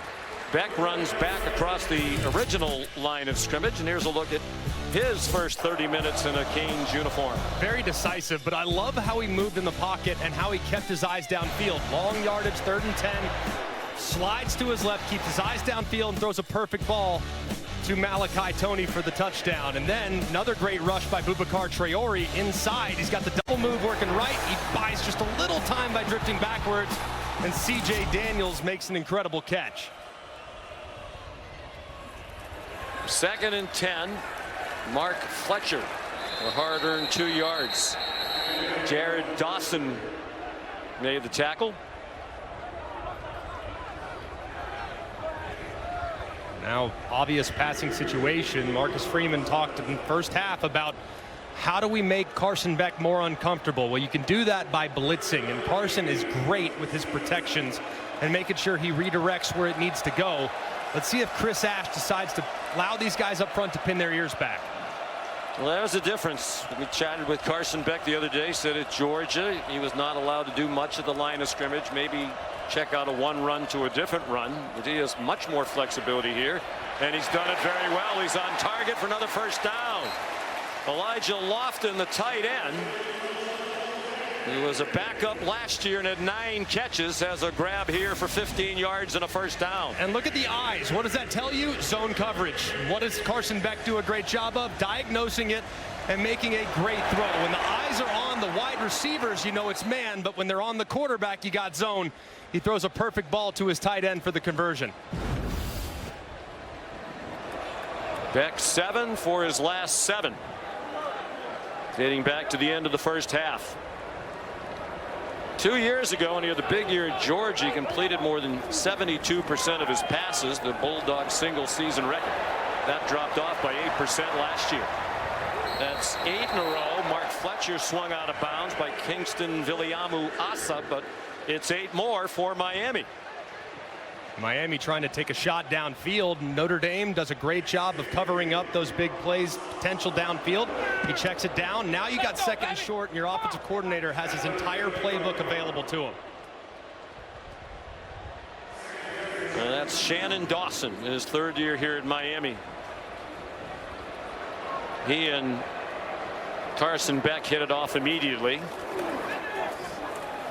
Fletcher busts through a hole. First down inside the 40. 11 yards on the run for Mark Fletcher, who was their 2nd leading rusher last year behind Damian Martinez. And you have motion going back the other direction, which creates some misdirection. Pretty good job there by number 1, JoJo Trader, getting up inside, kind of acting as a fullback and delivering a good block on Schuler. Here comes Fletcher again, powering close to another first down. 9 more on the run for the junior from Fort Lauderdale. A nice blend of run and pass here, dialed up by Shannon Dawson. He said he and Beck hit it off immediately. Carson Beck said he just appreciates Dawson's personality. Shannon is a pretty chill guy, and they've just meshed. You can just tell Carson is playing so comfortable and is happy in this offense. I'd be looking to take a shot on 2nd and short.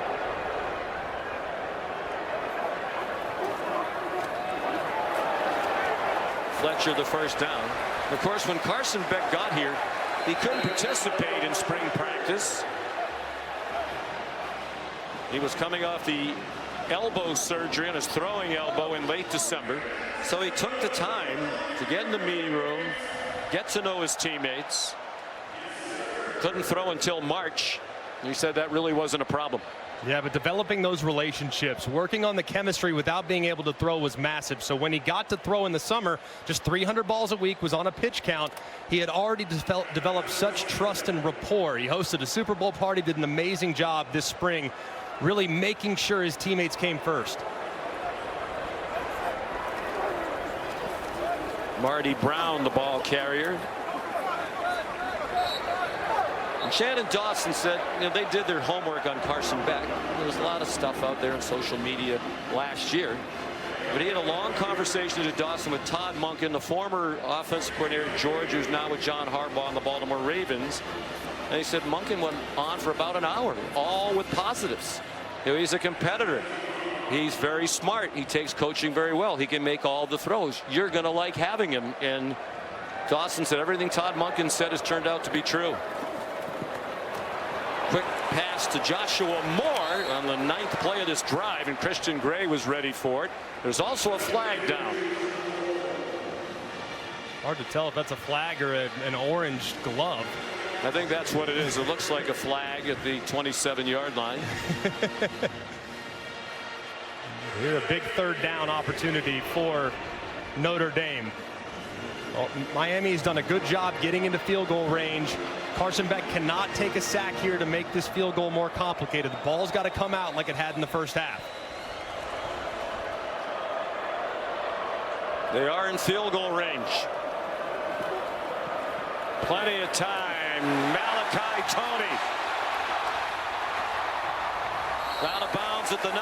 He was hoping to pick up a block downfield from Marty Brown. 16 yards, and the drive continues. They've held the ball now for more than 6 minutes. And a great play call by Shannon Dawson. Notre Dame thinking they're going to run that mesh concept with 2 shallow crosses that will intersect in the middle. Instead, they show the shallow cross mesh and then boom, break it back out where Tony can find plenty of space. His 5th catch. This one for 16 yards. He has 75 receiving yards total and a TD. 1st and goal from the 9. Shamar Brown, better known as Marty, struggled down to the 5. Outstanding drive. Just picking up right where they left off. And one thing they didn't do very well down the stretch in the first half was run the ball with some efficiency. Notre Dame really opted to take away the run as the game went along, which opened up the pass. Now they've opted to take away some of the pass, and the run is coming to life. All C.J. Carr can do is watch. They've taken up almost half of the clock here in the 3rd quarter.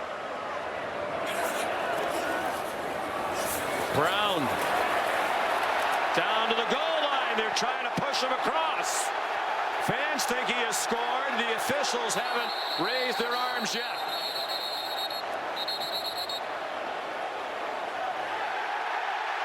Touchdown.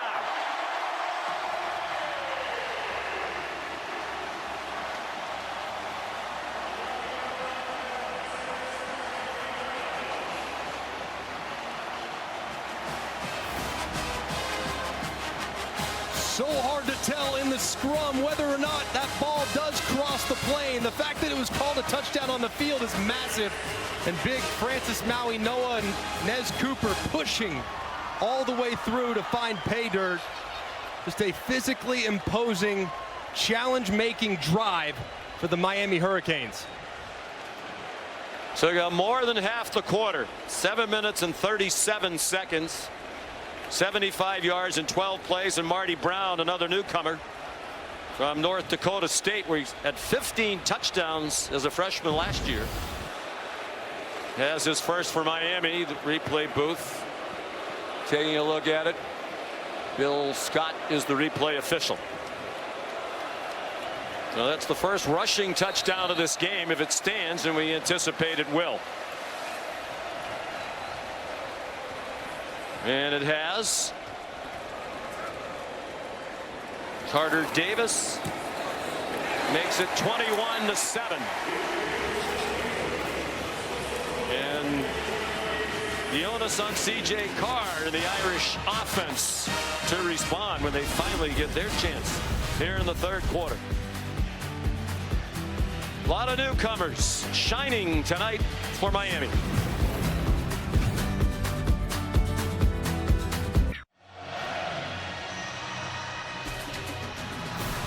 ABC College Football Primetime is presented by Modelo from Hard Rock Stadium outside Miami, where the Miami Hurricanes have won all 17 home openers since they moved to this facility. And Carson Beck leading C.J. Carr and Notre Dame 21-7 after a very impressive drive to start the second half on the heels of a similar drive to end the first half.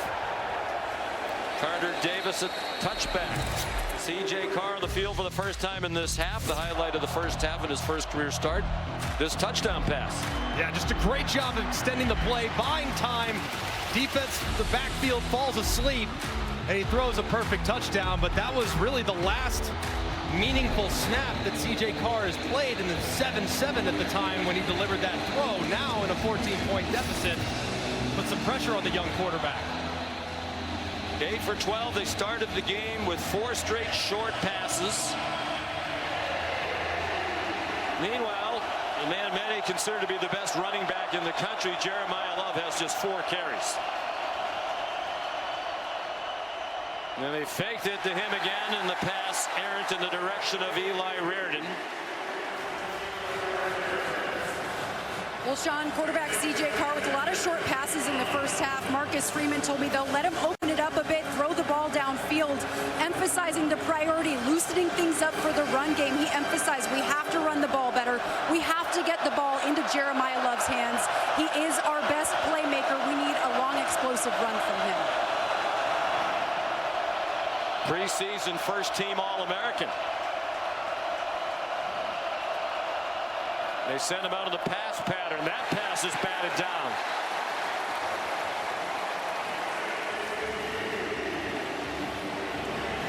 David Blay Jr. knocked it down.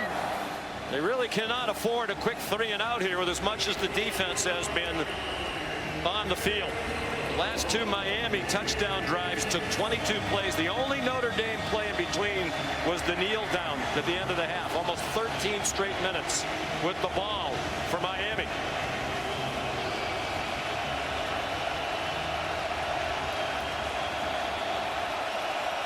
Crowd on their feet. They love the play of this revamped Miami defense. They tried to set up a middle tight end screen, and that was incomplete.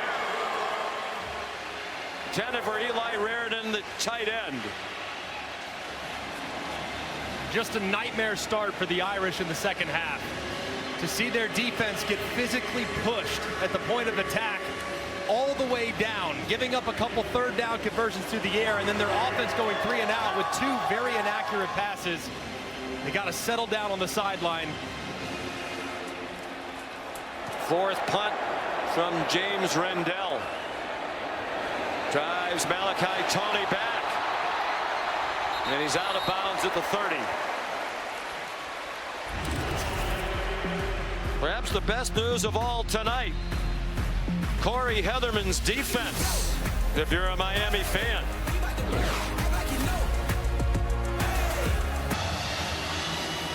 We're back in Miami. The Hurricanes with the ball trying to score a touchdown for the 3rd straight drive. Here's the penalty. Right there on the right side of the screen.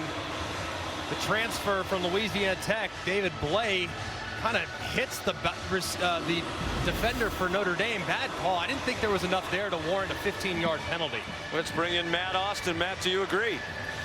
Yeah, Sean, I do agree with Greg. I just don't think that rises to the level of a personal foul or unnecessary roughness. It was a little bit of a push. Looked like they were tied up before. If there's some stuff going on before that you want to tighten the game up a little bit, I understand it, but this game's been really clean. So instead of starting from the 30, they begin at the 15.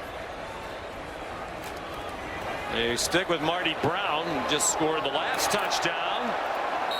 Breaks free from some tacklers and gets slammed down on the far sideline by Donovan Heinisch. One of the new Notre Dame captains, as was his brother Kurt a few years ago when he was a D lineman for Notre Dame. At some point, Notre Dame's going to have to find some answers along that defensive line. Marcus Freeman's group was worried about affecting the quarterback, and they've abandoned stopping the run. They have got to solidify up front. Thick pass to C.J. Daniels.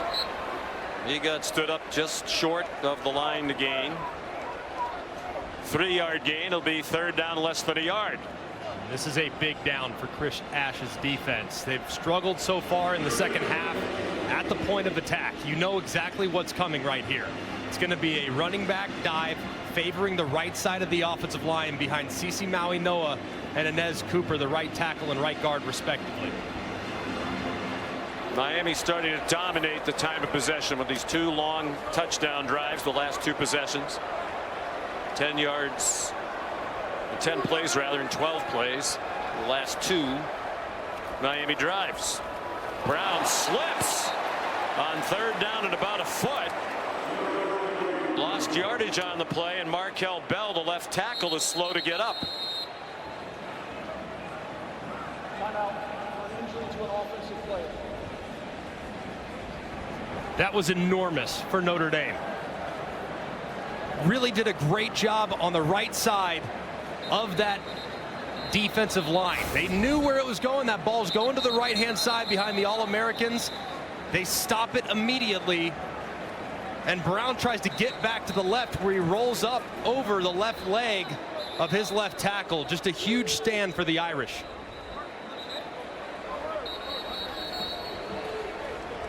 He slipped first, and then he rolled up onto the back of Bell.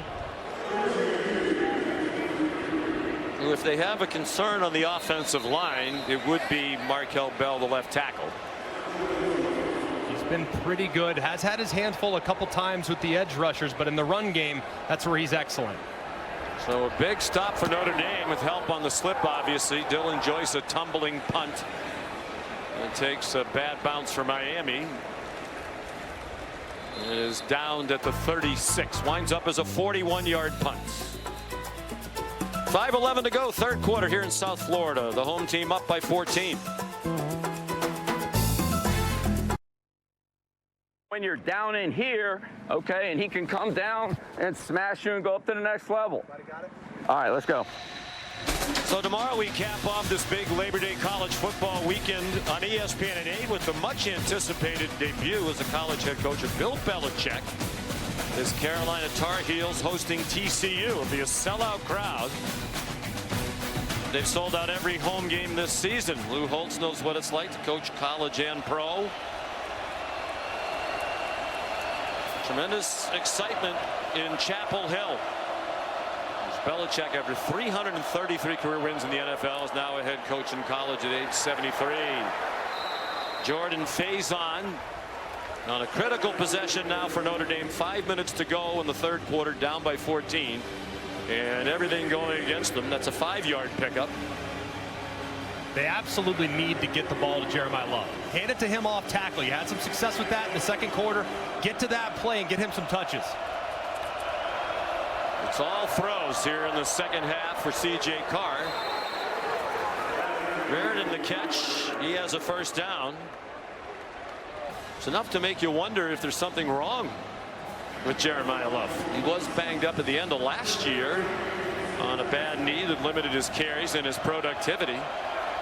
But all signs were he was completely healthy. There's enough time you can still run the ball. They fake it to him. Reardon dropped the ball. Even on these short passes now, they're having trouble completing them.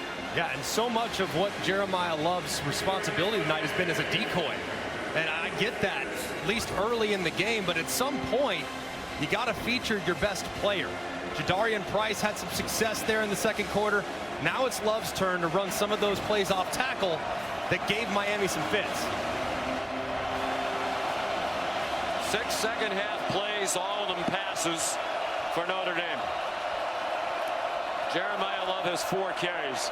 It's C.J. Carr carrying the ball effectively for a 1st down to the Miami 40.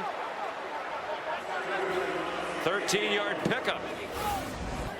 And a good job. You'll see man coverage, which means C.J. Carr's got a lot of freedom to take off. He does, and finds some space in the open field. He brings them quickly to the line. And now looks to the sideline for some guidance.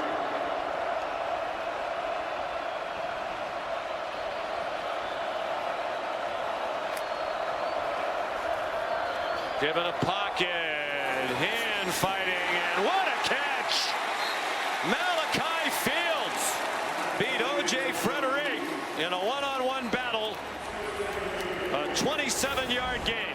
And what a catch by Fields, just extending those fingertips, and he's a guy that has to get going. Had a fumble early, has been quiet since. You got to get him involved. Ruling on the field. field of a completed pass is under further review. We talk about how Marcus Freeman believes this is the best receiving group he's had in his 4 years as head coach. One of the big reasons why is Malachi Fields over from the University of Virginia. We're at 800 yards plus receiving each of the last 2 years. I think that's a catch. Yeah, I think that's going to be upheld. That ball never moves an inch. Shows the strength of Fields on display, and part of the reason why he's now playing for the Irish because of how much pain he inflicted on them last year. Had 4 catches for 81 yards and had some acrobatic plays like that scattered throughout his season. He's a big target, 6'4", 222 from Charlottesville, Virginia. 55 catches for the Cavaliers last year and 58 the year before that. One of the best receivers in the ACC. Yep. After further review, the call on the field is upheld. Yep, looked like a catch, and it is. So after a rough start, his first touch as a member of the Fighting Irish was a catch and then a fumble. This is more what they were expecting from Malachi Fields. CJ Carr's got to love it as his family looks on. Mom Tammy, brother Tommy. Tammy's right, the left on your screen. Tommy's a high school senior at Saline High School in Michigan, where CJ played. Tommy's already committed to be the quarterback in Miami of Ohio. They're at the 14 in dire need of a touchdown with 3 minutes to go in the third quarter. Down by 14. Love out of the witness protection program. Flag down. Love walked the sideline, got close to the end zone. But there's a flag thrown. Back at the line of scrimmage. Holding offense number 9. 10-yard penalty. First down. Huge first penalty of the night assessed to Notre Dame. And you'll see it's actually the left tackle, Anthony Knapp, who's had his hands full tonight with the outstanding defensive end, Ruben Bain, just grabs that jersey a little bit too long as Love breaks to the outside. I think you got the right guy. There's the hold. Raridan, the hold on Keontae Scott.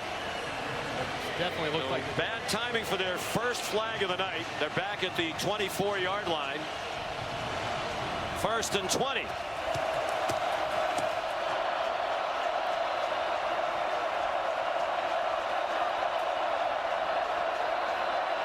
Carr just did get it off a little bit too far in front of Will Pauling, and now a flag after the play.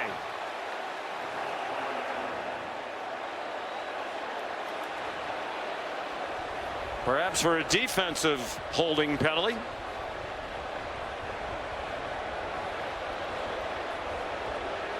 Pass interference. Defense number 7.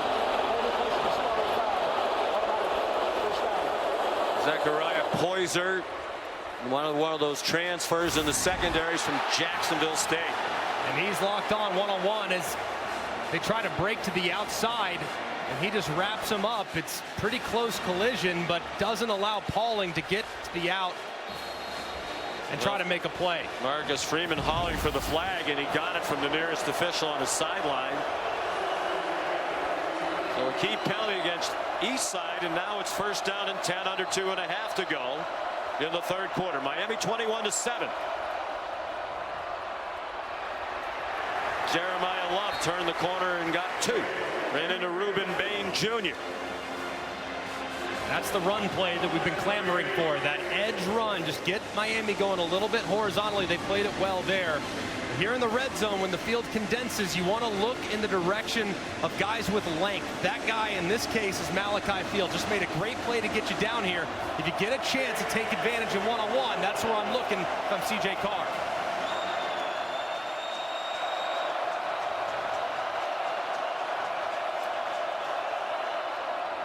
Love up and over and down at the 8-yard line.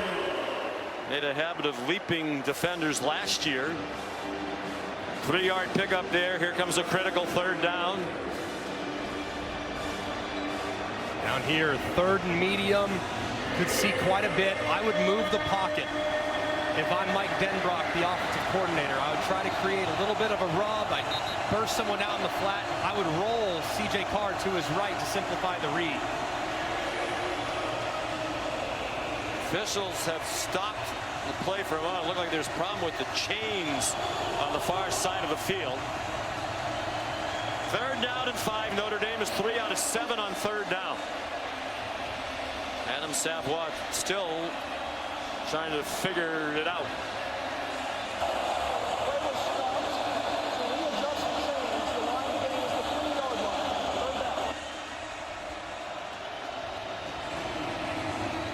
And the clock runs now.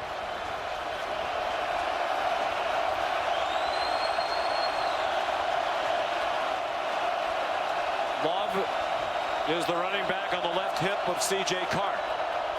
Love, a lead blocker for C.J. Carr. He got blasted short of the goal line, but he got the first down. Who said he's not a runner?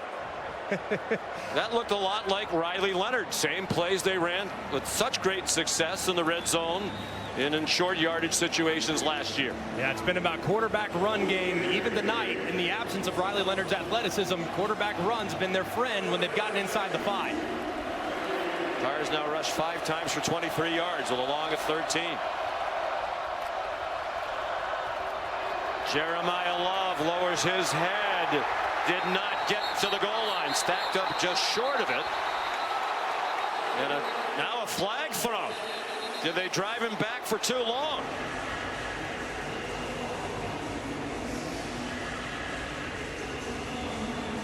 Couple of flags thrown at the end of that play. Love got just shy of the goal line. They drove him all the way back near the 10-yard line. Personal foul, unnecessary roughness. Defense number 24.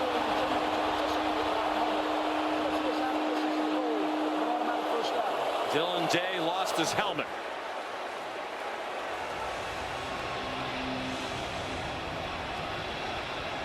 And another break for Notre Dame. It stopped the clock as it looked like the quarter might expire. That's tough. There's the helmet coming off Dylan Day.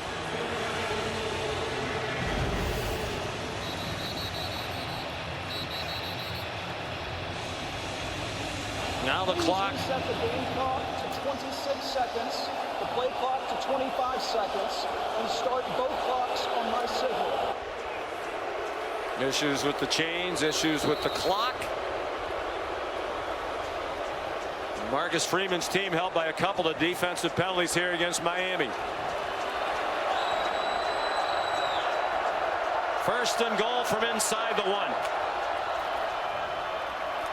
Love stopped short of the goal line on what's going to be the last play of the quarter. Jacoby Thomas, known for being a good run defender. He's a secondary player who likes to be around the line of scrimmage.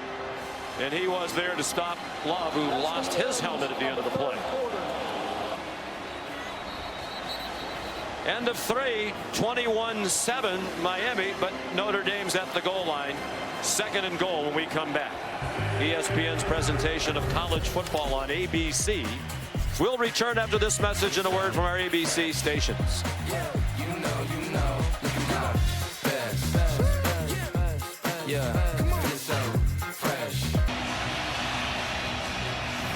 ABC College Football Primetime is presented by Modelo. From Hard Rock Stadium, Notre Dame trying to get within a touchdown. 2nd and goal at the 1. Aeneas Williams is the running back. He collides with Carr, and they still score a touchdown. Jordan Faison.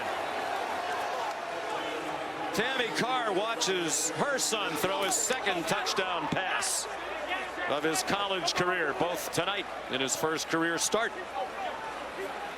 And what a drive that they absolutely had to have.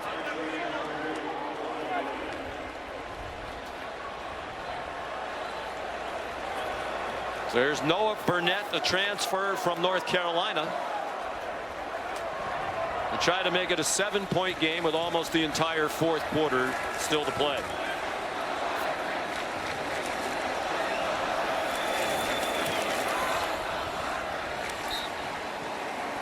This is a good call by Mike Denbrock. Miami had really been selling out by pinching and crashing those edge defenders. So what do? They try to move the quarterback. We were asking for the quarterback moving to his right. They do so with a little loop pass. Not great execution in the backfield as far as the relationship between the running back and the quarterback. They collide, but it doesn't matter. Carr delivers a strike to make this thing very interesting in the fourth quarter. Still scoring. Tammy Carr and son Tommy. She's an incredible woman. They lost the Carr family. CJ's younger brother Chad when he was 5 years old. CJ was 10 to pediatric brain cancer. And the Carr family has started the Chad Tough Foundation to help in the fight against pediatric brain cancer, and they've raised millions of dollars. They had a gala in the Ann Arbor area in May that raised $1.8 million.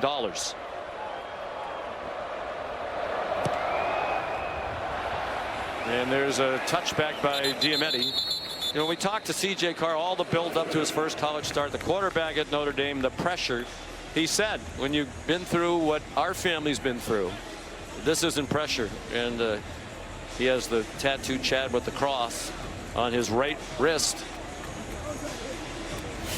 Everyone in the family, uncles and aunts, all with a very similar tattoo, just continuing to honor Chad's memory and doing an amazing job in raising tons of money to bring awareness to pediatric brain cancer. And with Tammy the driving force. Talked to Mike Tirico, who emceed that gala. He said she's an amazing woman and trying so hard to help other families not go through what the Carrs went through. Mark Fletcher did well to hang on to the ball. They were trying to pull away the ball from him. Jason Onye and Jalen Stroman made the tackle, but it's 6 yards on first down for the Hurricanes. And the right side of this offensive line just continuing to tee off. And Notre Dame was a little concerned about fatigue in this hot, humid weather of South Florida. Will it set in here as the game goes along?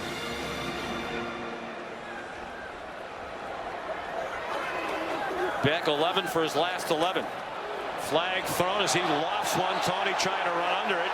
Miami fans and sideline want to call on the end of that play against Devontae Smith. They don't get the flag in the secondary. There is a flag thrown in the offensive line pit. Holding. Offense number 73. 10-yard penalty. Second down. Inez Cooper called for the hold. So the penalty starting to pile up after there was one penalty total in the first half. Watching Inez Cooper as he engages and with that right arm kind of grabs. Looks like Onye, but it almost looked like Onye got tripped up a little bit in the backfield. And was there a call that needed to be made in the secondary? Yes. Didn't look like a crazy amount late, but early it did look like there was a bit of a hold. It looked like a lot late to me too. He spun him around as the ball was coming there. Well, Miami fans starting to get a little agitated. All of a sudden they've been called for 6 penalties. Notre Dame 1. The dump off to Malachi Tony, and he's down at the 28. But Notre Dame, after scoring on its last possession, with a big third down on defense. 3rd down and 7. Shannon Dawson has gone to the well multiple times looking in the direction of Malachi Tony on a little bit of an in route misdirection all the way back out. That's the beat man coverage. Will they try to go back to the well again and hit that return route for the young talented freshman?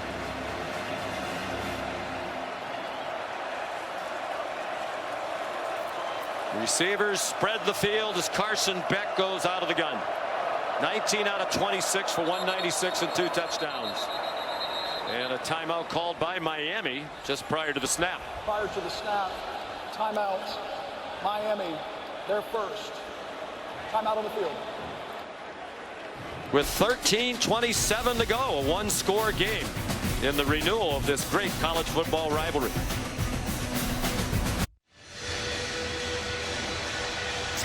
For 20 years, All-State has celebrated every field goal and extra point made by a participating university by donating to the university's athletic scholarship fund, supporting all student athletes. Thank you to All-State.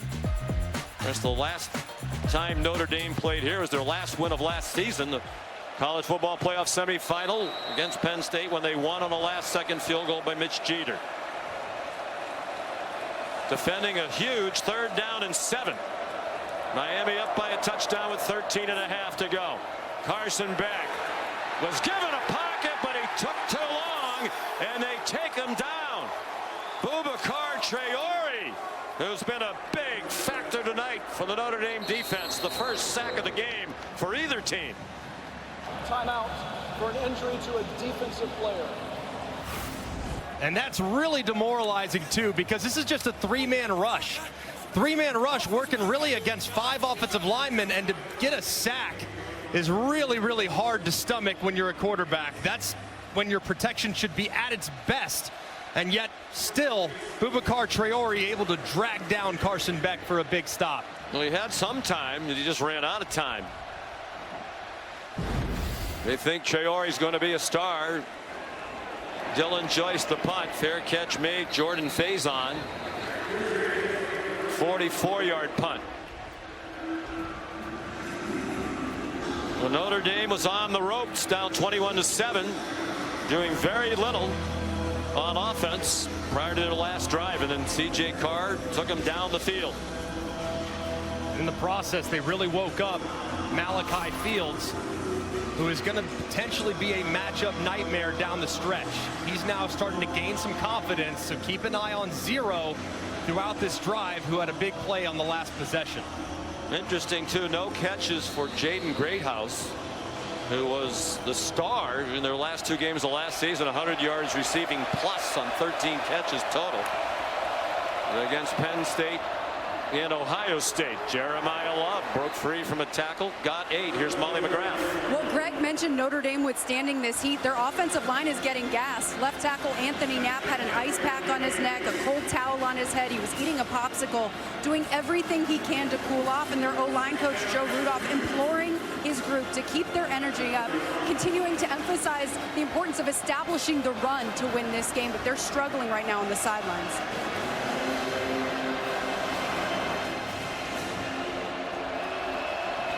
Second and 2.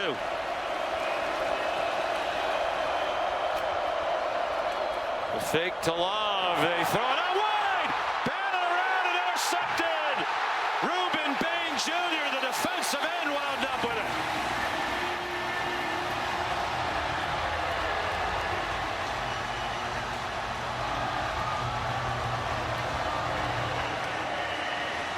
Notre Dame has run that play so many times, and Miami was all over it that time.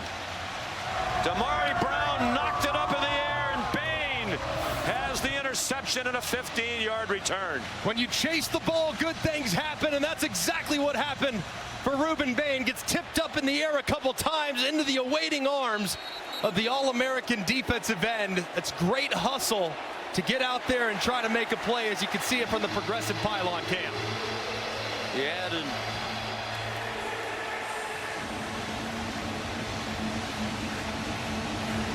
couple of big plays tonight,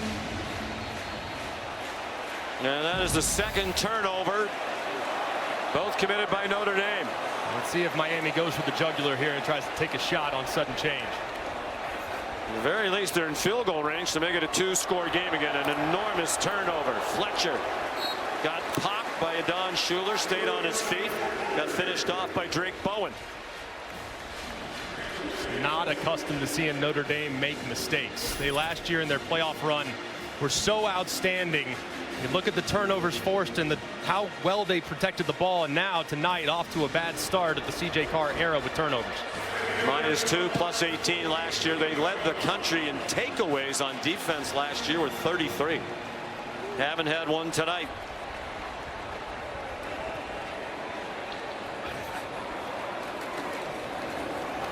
Fletcher again. Stopped a couple of yards short of the first down. Here's another big 3rd down, and the clock will go under 11 minutes to go. This, I think, for Miami is so big. Carson Beck has been great tonight, making decisions, finding open space, and the guy that's been the most effective on 3rd down has been Malachi Toney. You have to find an opportunity to create some space for their young speedster against what might be man coverage from Chris Ash and Marcus Freeman.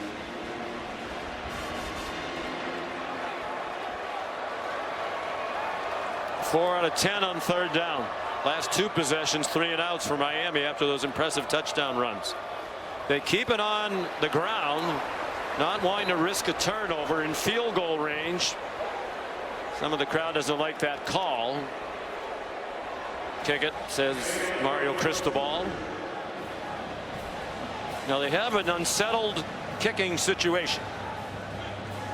They brought in 2 transfers. Bert Auburn, for a long time, had a terrific career in Texas. He faltered last year. Carter Davis, who won the job in training camp, played 4 for 11 at FAU.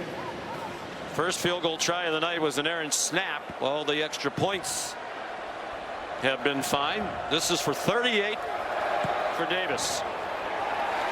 And good. Well, his first field goal as a Miami Hurricane. He's from right down the street in Fort Lauderdale.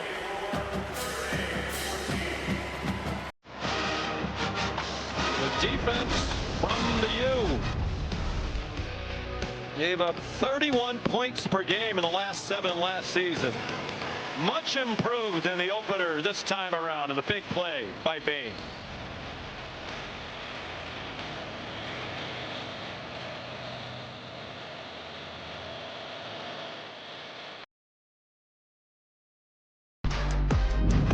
ABC College Football Primetime is presented by Modelo, the mark of a fighter. Big takeaway by the Miami defense. Leads to a critical 3 points at a 10-point lead for the U with 9:42 to go here at Hard Rock Stadium.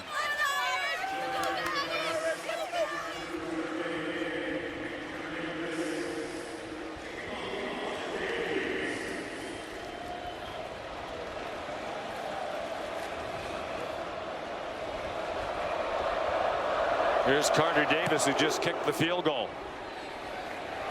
Blasts the touchback over the head of Jadarian Price. So I was going to ask you, does this take, now being down by 2 scores with under 10 minutes to go, does it take Jeremiah Love out of the game? But he really hasn't been much of a factor in the game. No, he hasn't, but he's still a guy that you can incorporate via the pass game. You don't have to abandon the run right now by any stretch. You got to get some points, you got to get some drives, but we're not yet at a point where you got to get into a 2-minute operation. So he could still very much be a factor, but the urgency needs to lift up just a little bit with how Miami's controlled the line of scrimmage with their offensive line running the football. Love 9 carries for 27 yards. C.J. Carr 12 for 21 passing, but just 92 yards.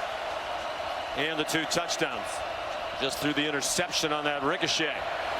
Checks it down to Love, who takes off up the sideline. He took a hard hit as he went out of bounds at the 32-yard line. Malik Bryant hit him up high. They're going to mark him out back at the 30 for a gain of 5.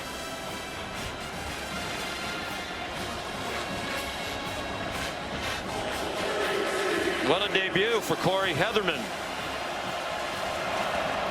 Now to Fitchburg State in Massachusetts, where he's a prolific quarterback back in his playing days. In the flat, Love, run after the catch, picks up the first down by 2. And the clock goes under 9 minutes to go. And they might have found something there with Love in the passing attack. Now it's 2 consecutive completions, 1 on check down, 1 on designed route. Now he's split out wide at wide receiver. Can still look in his direction.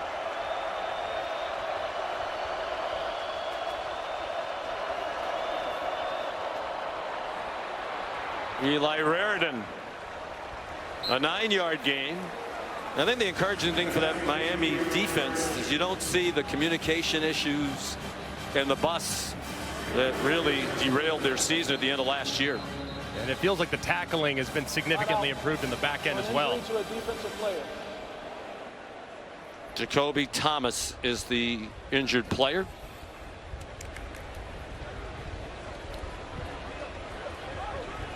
We'll take a timeout. 8:27 to go. Miami leading Notre Dame by 10.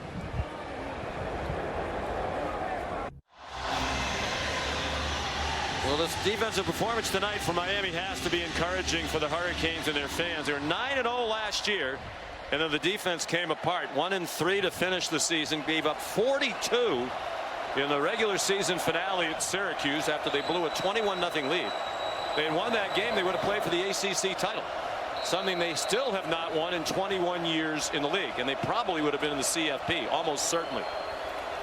Well, the defense much better tonight, as we say that wide open Malachi Fields, and swung out of bounds near the 35-yard line by Xavier Lucas. So far, these last couple plays, this Miami defense has played very passive, playing very conservatively, very soft coverage, allowing the underneaths. But at some point, they need to get up and challenge these wide receivers and continue to disrupt the rhythm like they did early in the game. 20-yard gain. They're at the 34 with under 8 minutes to go. C.J. Carr down by 10. He's thrown for 133 now in his starting debut. Pulls it down.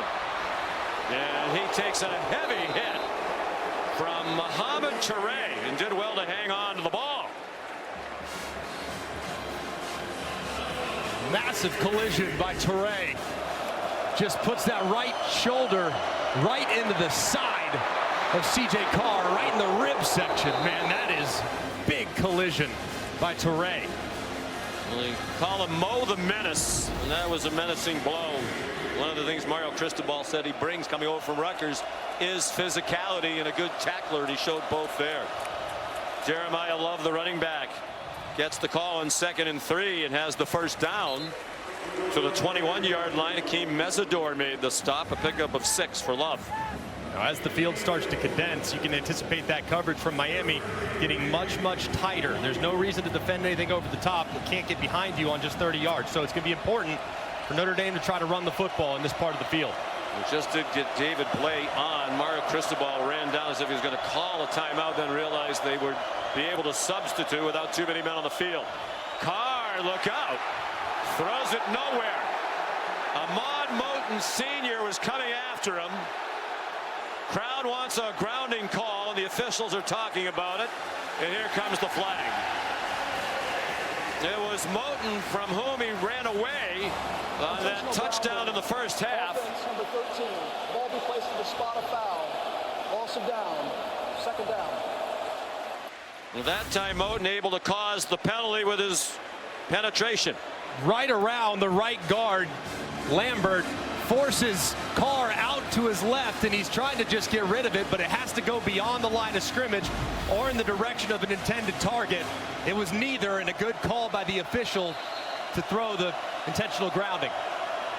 Loss of 11, under 6.5 to go. Carr given more time this time, flag down. He threw it over the head of Jaden Greathouse. Targeted just for the 3rd time tonight, does not have a catch. They thought he'd carry the momentum at the end of last season into this year. 1 penalty assessed in the first half. It was against Miami, and now it's become a flag fest.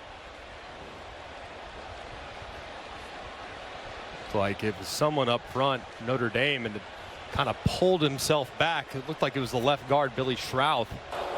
After discussion, there is no foul for offensive holding. Result of the play is 3rd down.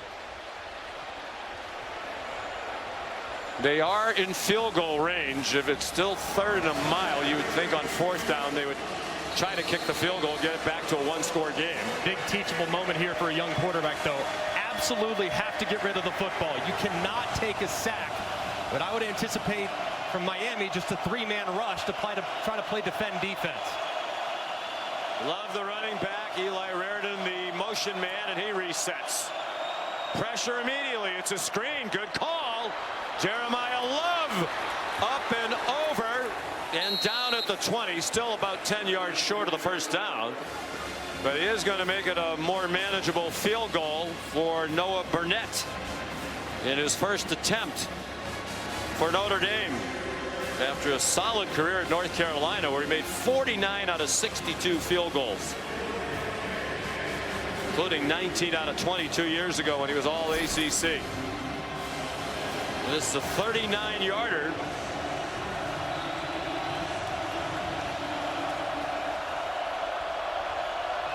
From the right hash mark, Tyler Buckner is the holder. Returning holder for the Irish. And that is right down the middle.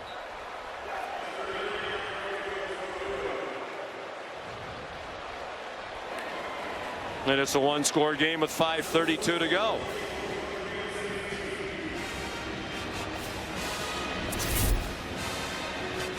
Here's a look at tonight's college football rankings brought to you by Verbo. Already 3 losses in the top 8. There's going to be another loss in the top 10 here tonight because either Notre Dame or Miami is going to lose. But that's what happens when you have a lot of these teams playing each other. What stands out to you most so far? Well, I think what we saw from Ohio State defensively, so many stars lost off a national championship winning team last year. To go out and play the way they played defensively was remarkable. The big question I have with the top 10, though, is how far does Texas fall? How far does Clemson fall, and where does Alabama fall to? Because there's not been a ton of great wins, with the exception of the aforementioned victors, but be curious to see how they shake it up this year. Well, regardless of what happens here tonight, it'll be the 6th time in the AP poll era that 4 top 10 teams have lost their season opener, and the first since 1989. Nice return by Keelan Marion. Carson Beck looks like the 2023 version of himself tonight. Has been very decisive. Knows exactly what Notre Dame is trying to do defensively. Knows he has man. He's got his best man route runner in Malachi Toney on a double move inside out return. Does it again right there. Accurate throw. Gets it out of his hands quickly. And he's done a great job, too, of buying time. The pressure hasn't gotten home often, but when it has, he's had an answer for it. He slides to his left, buys a little time, floats it right over the top for Toney, who's awaiting for the touchdown. And then a little bit later in the game, he throws a little bit of a prayer up and over the top where C.J. Daniels reels it in. He looks fantastic in his first game for the Canes. 19 for 26 for 196, 2 touchdowns. Hasn't thrown an interception. Mark Fletcher, the ball carrier, for a pickup of 2.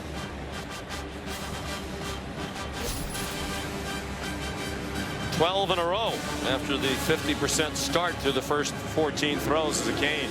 He's been very patient, too. He hasn't tried to force anything downfield for the most part in the second half. He's just taken what the defense has given him, and it's resulted in a very efficient night for Carson Beck.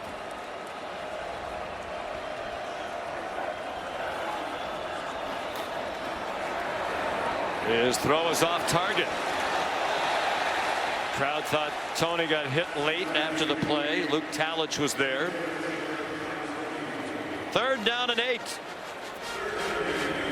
That completion streak ends, and a big play call here for Shannon Dawson. A 3 and out here breathes even more life into the Fighting Irish. And you would anticipate Miami going back to what they did very early in the game. Utilize a bunch formation where receivers are close together. You kind of have that here at the bottom of the screen. They'll get some extra protection from the overhangs, and can they create some separation down at the bottom? They brought Drake Bowen up the middle. Beck was wrapped up, got it off, pushing and shoving. And no flag. Leonard Moore and Malachi Toney collide. It looks like they each gave each other a shove as the ball was arriving, and no argument from Mario Cristobal. So another 3 and out for Miami. And pretty good rush this time around the right-hand side. And Carson Beck does a pretty good job of stepping up and avoiding the tackler. Kind of throws up a prayer, and Toney almost runs out underneath it. They clearly have made the adjustment, though. They say Toney is not going to beat us on 3rd down anymore. We're going to put the best cover guy in the country on him. And Leonard Moore had the answers, but he was asking for OPI, a DPI, you name it. The defense rising up. That's 4 straight possessions for Miami without a first down. They didn't go 3 straight possessions without a first down last year when they led the nation in offense. 42-yard punt by Dylan Joyce, and Notre Dame with the ball at its own 25-yard line with a chance to go 75 yards and tie it. All 3 timeouts with 4:35 to go. And this is where C.J. Carr's maturity will come to the forefront. The coaches praised his competitive spirit, but they also said he had a very calm demeanor for a young guy. And now with the chance to go down and tie it, that calm can be on display. He has an excellent offensive coordinator in Mike Denbrock. And a steady hand.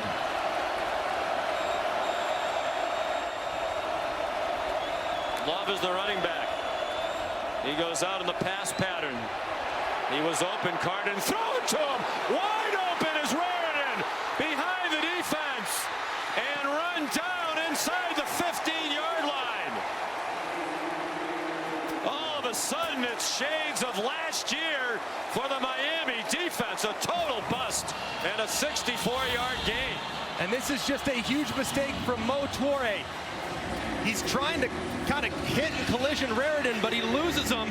And this is the first real bust we've seen from Miami's defense all night. It results in a big play. And what a time to have it happen. Raritan, who had trouble catching the ball earlier, was wide open and caught it. Carr weaves down to the 7-yard line. Popo Aguirre there to make the stop. He has taken some hits tonight, C.J. Carr. He has, and kind of just lowering his head, not realizing that defender was coming inside out. You hate to see somebody lower their head like that, too. You can really get hurt. It was painful, no doubt about it. He'll feel that one tomorrow. 2nd and goal, under 3.5 to go. Carr, designed quarterback draw! Touchdown! Is that still Riley Leonard wearing the number 13? No, it's Tammy Carr's son.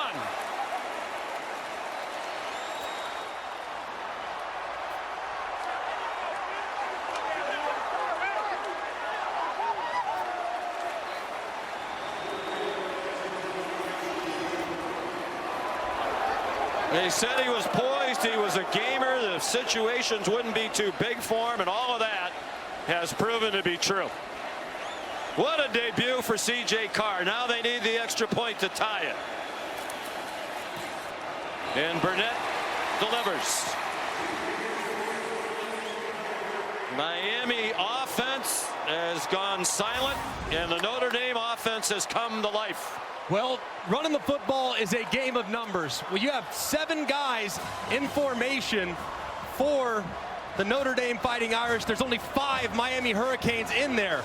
So you know you have a very favorable look to try to run the quarterback. They do so with the quarterback draw. It's a nice block by Lambert, the right guard, and a nice cut by Carr, breaking right behind him and finding pay dirt for the game-tying score.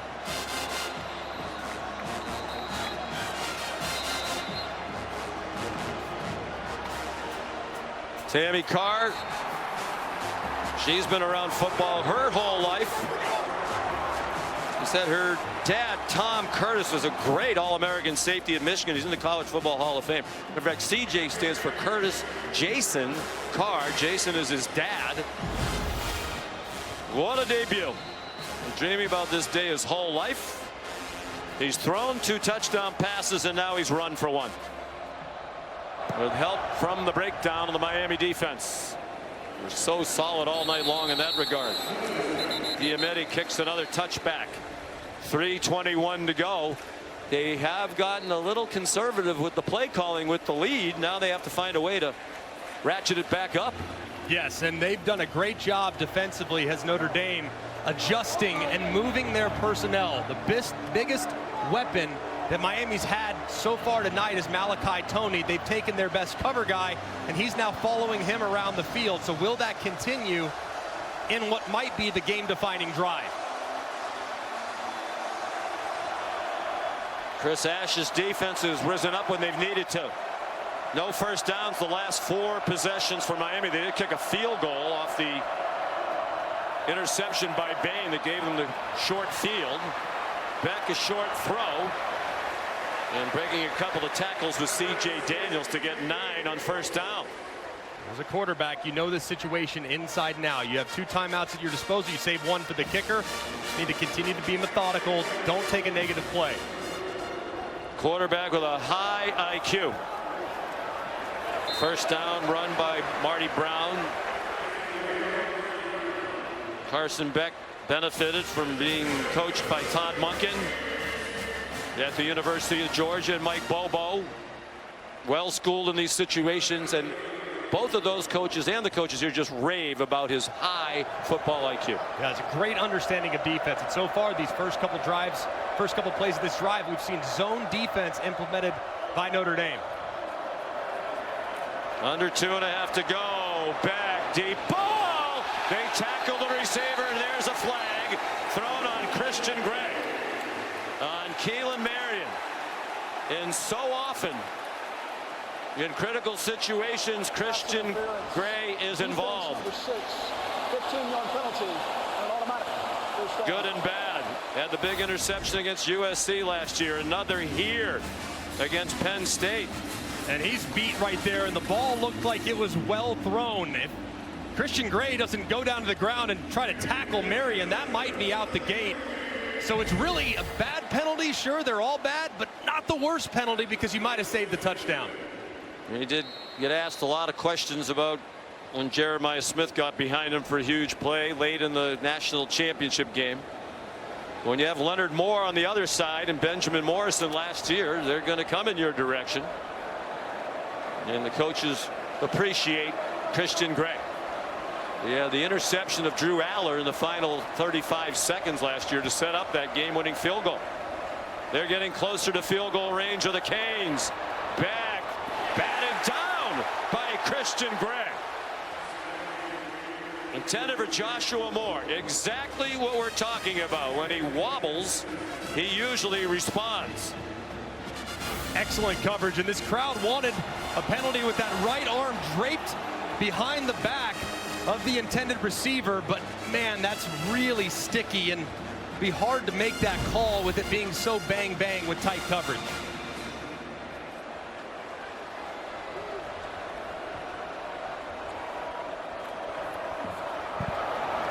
On 2nd and 10. Marty Brown stood up. Good tackle by Tay Johnson, a freshman who's in there at crunch time out of Fort Wayne, Indiana. We're at the 2-minute stoppage. The 2-minute timeout. They're not yet in field goal range, but they're very close. A big 3rd down and 2 in a tie game when we come back.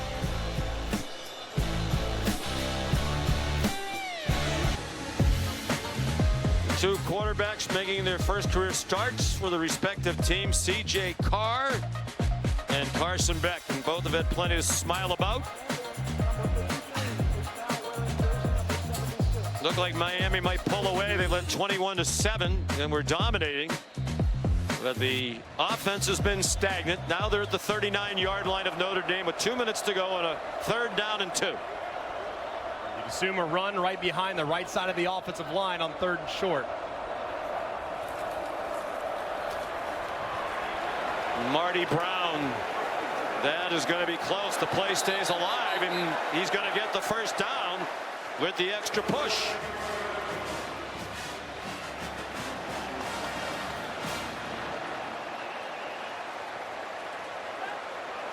Great second effort there by Marty Brown with some help from Francis Maui-Noah, the best right tackle in college football, number 61. Kind of stopped up and watched Maui-Noah come in and start to push that pile, and look how it moves. Just great determination there from Miami. Maui-Noah 6'6", 315, preseason All-American. They are in field goal range now for either of the two kickers. And they're going to make it a shorter try if it comes down to that on that run. Marty Brown down to the 31. Carter Davis won the kicking battle with fellow transfer Bert Auburn in the preseason. His long is 51. That was last year for FAU against Wagner. Little different circumstances tonight on national TV against Notre Dame. They're already right now, like you referenced, inside of his career long. The ball sitting at the 31-yard line, so around 48 right now. I wouldn't anticipate anything crazy, and Notre Dame will start to use those timeouts to preserve a little clock. They'll probably just run it, just continue to try to pound away and lean on that right side of the offensive line.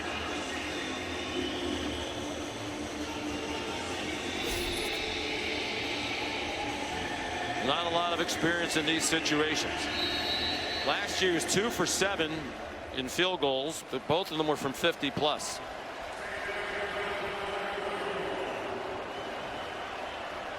Notre Dame has continued to come up with a big stop when they needed it. They covered up the interception thrown by Carr, and they stopped Marty Brown for no gain. Will Notre Dame use its second timeout? Yes, Marcus Freeman will. Notre Dame, their second, 30 seconds. Miami scored late in the first half to take the lead. They took the opening drive of the second half, used up more than half of the third quarter clock, and scored a touchdown. But Notre Dame has battled back, led by C.J. Carr. They've outscored Miami 17-3 here in the fourth quarter. Early in the game, after the first Notre Dame turnover, a fumble lost by Malachi Fields, Miami fumbled the snap on their first field goal attempt of the year. Notre Dame's turned it over twice, but Miami got just those 3 points on the second interception, or the second turnover. The first interception, the only interception thrown by Carr.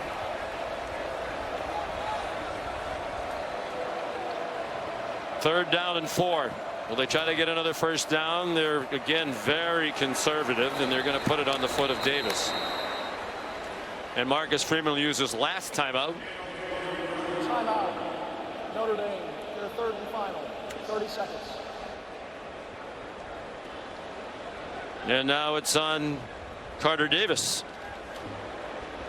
Maybe thrust into a more dramatic spotlight right out of the gate in his first game in Miami than he might have anticipated, but this is why you're a kicker. You want to have this opportunity and deliver. It's what you dream of. I mean, every single kid, whether it's baseball, football, basketball, that game-winning shot that you're going to hit on the court, that home run you hit with bases loaded and a full count, you dream about. This is that opportunity now, this young man. 3 years at FAU, he was essentially their kickoff specialist. We mentioned attempted only 11 field goals over those 3 years and made 4. But this is from 47 yards to put them back on top. They have not trailed tonight. What a kick! Good! From 47.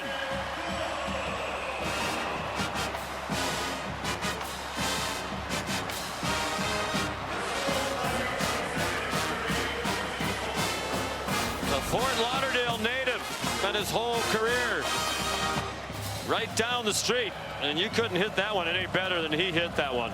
That thing might have been good from 65. He hit that with such adrenaline, way up top on the upright. Just a tremendous strike, showcasing some poise here in another edition of a tremendous rivalry game.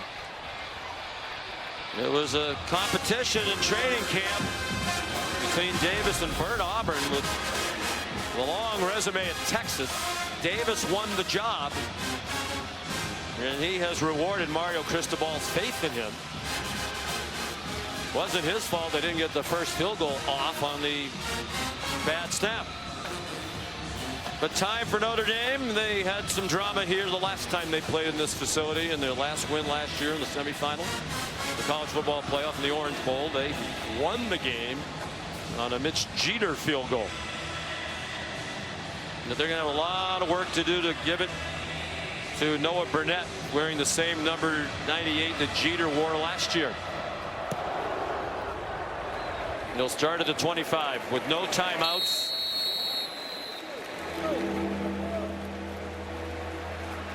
The big thing for C.J. Carr here on the most pivotal drive of his young career. He's got to get the drive started. You know you have no timeouts. You know your kicker, they feel good about him inside of 50, so you got to get to around the 33-yard line. Get the drive started. Can't take a sack and favor the sideline. The sideline is your friend. You can anticipate Miami playing a little soft until they get to about midfield. Noah Burnett's long during his career at North Carolina was 52. That was the opening game last year at Minnesota when he made A late game-winning 52-yarder to win it, his 4th field goal of the night. Off the hands of Raridan, who had the big 65-yard play last time, but he's also had a couple clang off his hands. And that was very nearly interception off the ricochet. That ball just a little high from C.J. Carr, even for the big intended target of Raridan, but one he should probably reel in.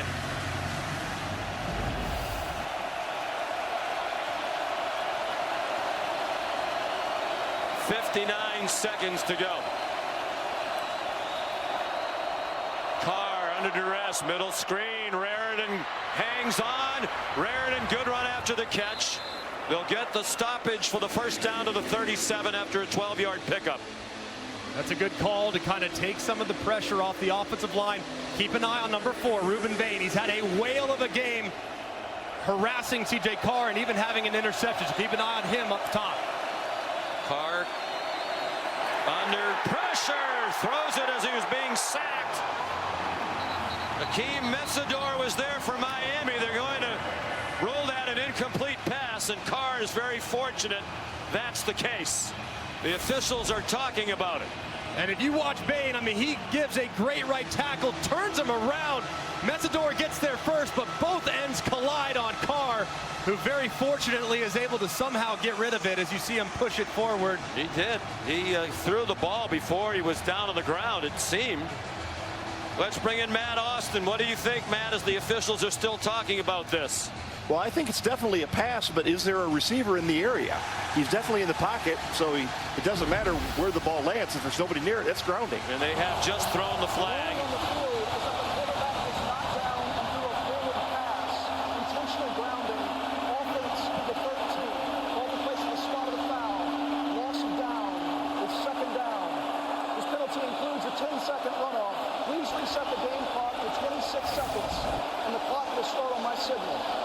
Really nobody over the middle of the field as that pocket collapses around him. Love is out to the flat, and there's nobody. Even if it gets beyond the line of scrimmage, it doesn't make a difference. So a good call by the official. And now you've given this Miami defense a little extra time to recharge and see if those ends can end this game for the Canes and cap what would be a remarkable win for Mario Cristobal. Clock is running. 2nd and 17. He's going down again. Akeem Metsador. Reuben Bain there as well. These terrific defensive ends have taken over on the last couple of plays, and time expires. They're going to give Notre Dame the play, or are they? Now the official on the far sideline is stopping the play, and the game is over.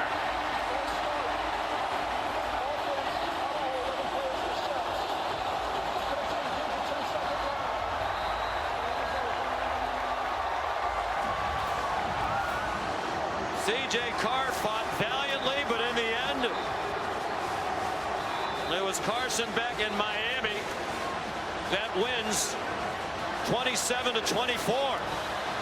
And the defense, after the one bust that was reminiscent of a year ago, dominated that final series. Their first win against the top 10 opponent since 2017. That was also against Notre Dame in a top 10 matchup.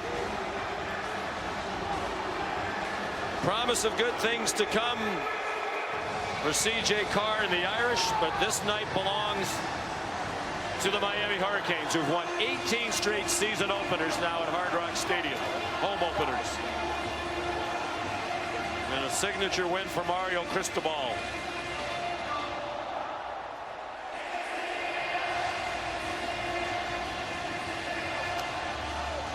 Here's Taylor McGregor with Coach Cristobal. Coach Cristobal, these embraces after the game, what do these mean to you? This, I mean, come on, look around. I mean, I played in this rivalry. Look at Michael Irvin, Devin Hester, Andre Johnson, all the ones that made this rivalry what it was. Look at the way Hard Rock is rocking. Miami Hurricane football. I saw you talk to your defense right before that final stop. What did you tell them? One play at a time. That's it. Let's everybody do their job. you know what? They made a commitment all week long to not let anything get in the way of doing their job. It's a great job. Number 6 team in the country got it done. And you gave the job to kicker Carter Davis. What was going through your mind when you watched it go through? Make the damn kick, that's all. What can you say about Carson Beck and his first start with the Miami Hurricanes? What's that?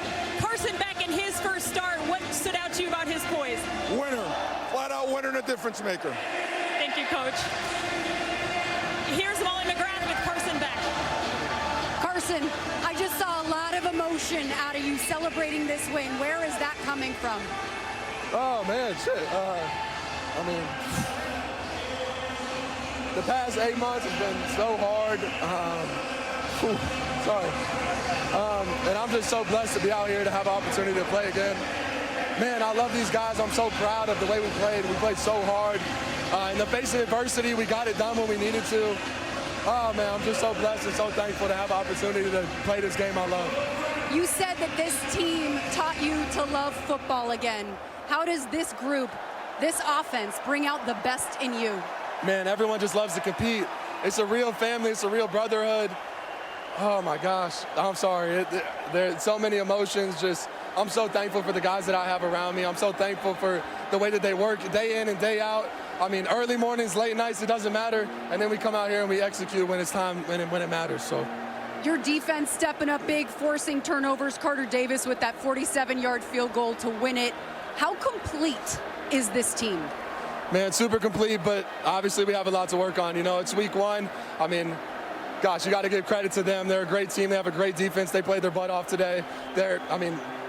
First starting quarterback, CJ Carr came out there, played a hell of a game and competed for them. They're going to have a great season and go win a lot of games. So I'm excited that we were able to pull out with a dub, man, and, we'll go celebrate this one. Carson, congrats on your first win as a Miami Hurricane. Thank you so much. Sean. Well, Carson Beck, we visited with him during the week. Noticeably different than a year ago. It was not going well for him at Georgia. Everybody can talk about all the circumstances. He felt he was blamed for a lot of things that weren't his fault. It looked like it was time for a new situation, and he seems to have found the right place. Yeah, it's a fresh start. It's exactly what he needed, and he showcased to everybody tonight. The numbers won't blow you away, but when he's playing well, he can play as well as anybody in the country at the quarterback spot. Yeah, the talent is still there, and the joy to play the game of football is still there as well.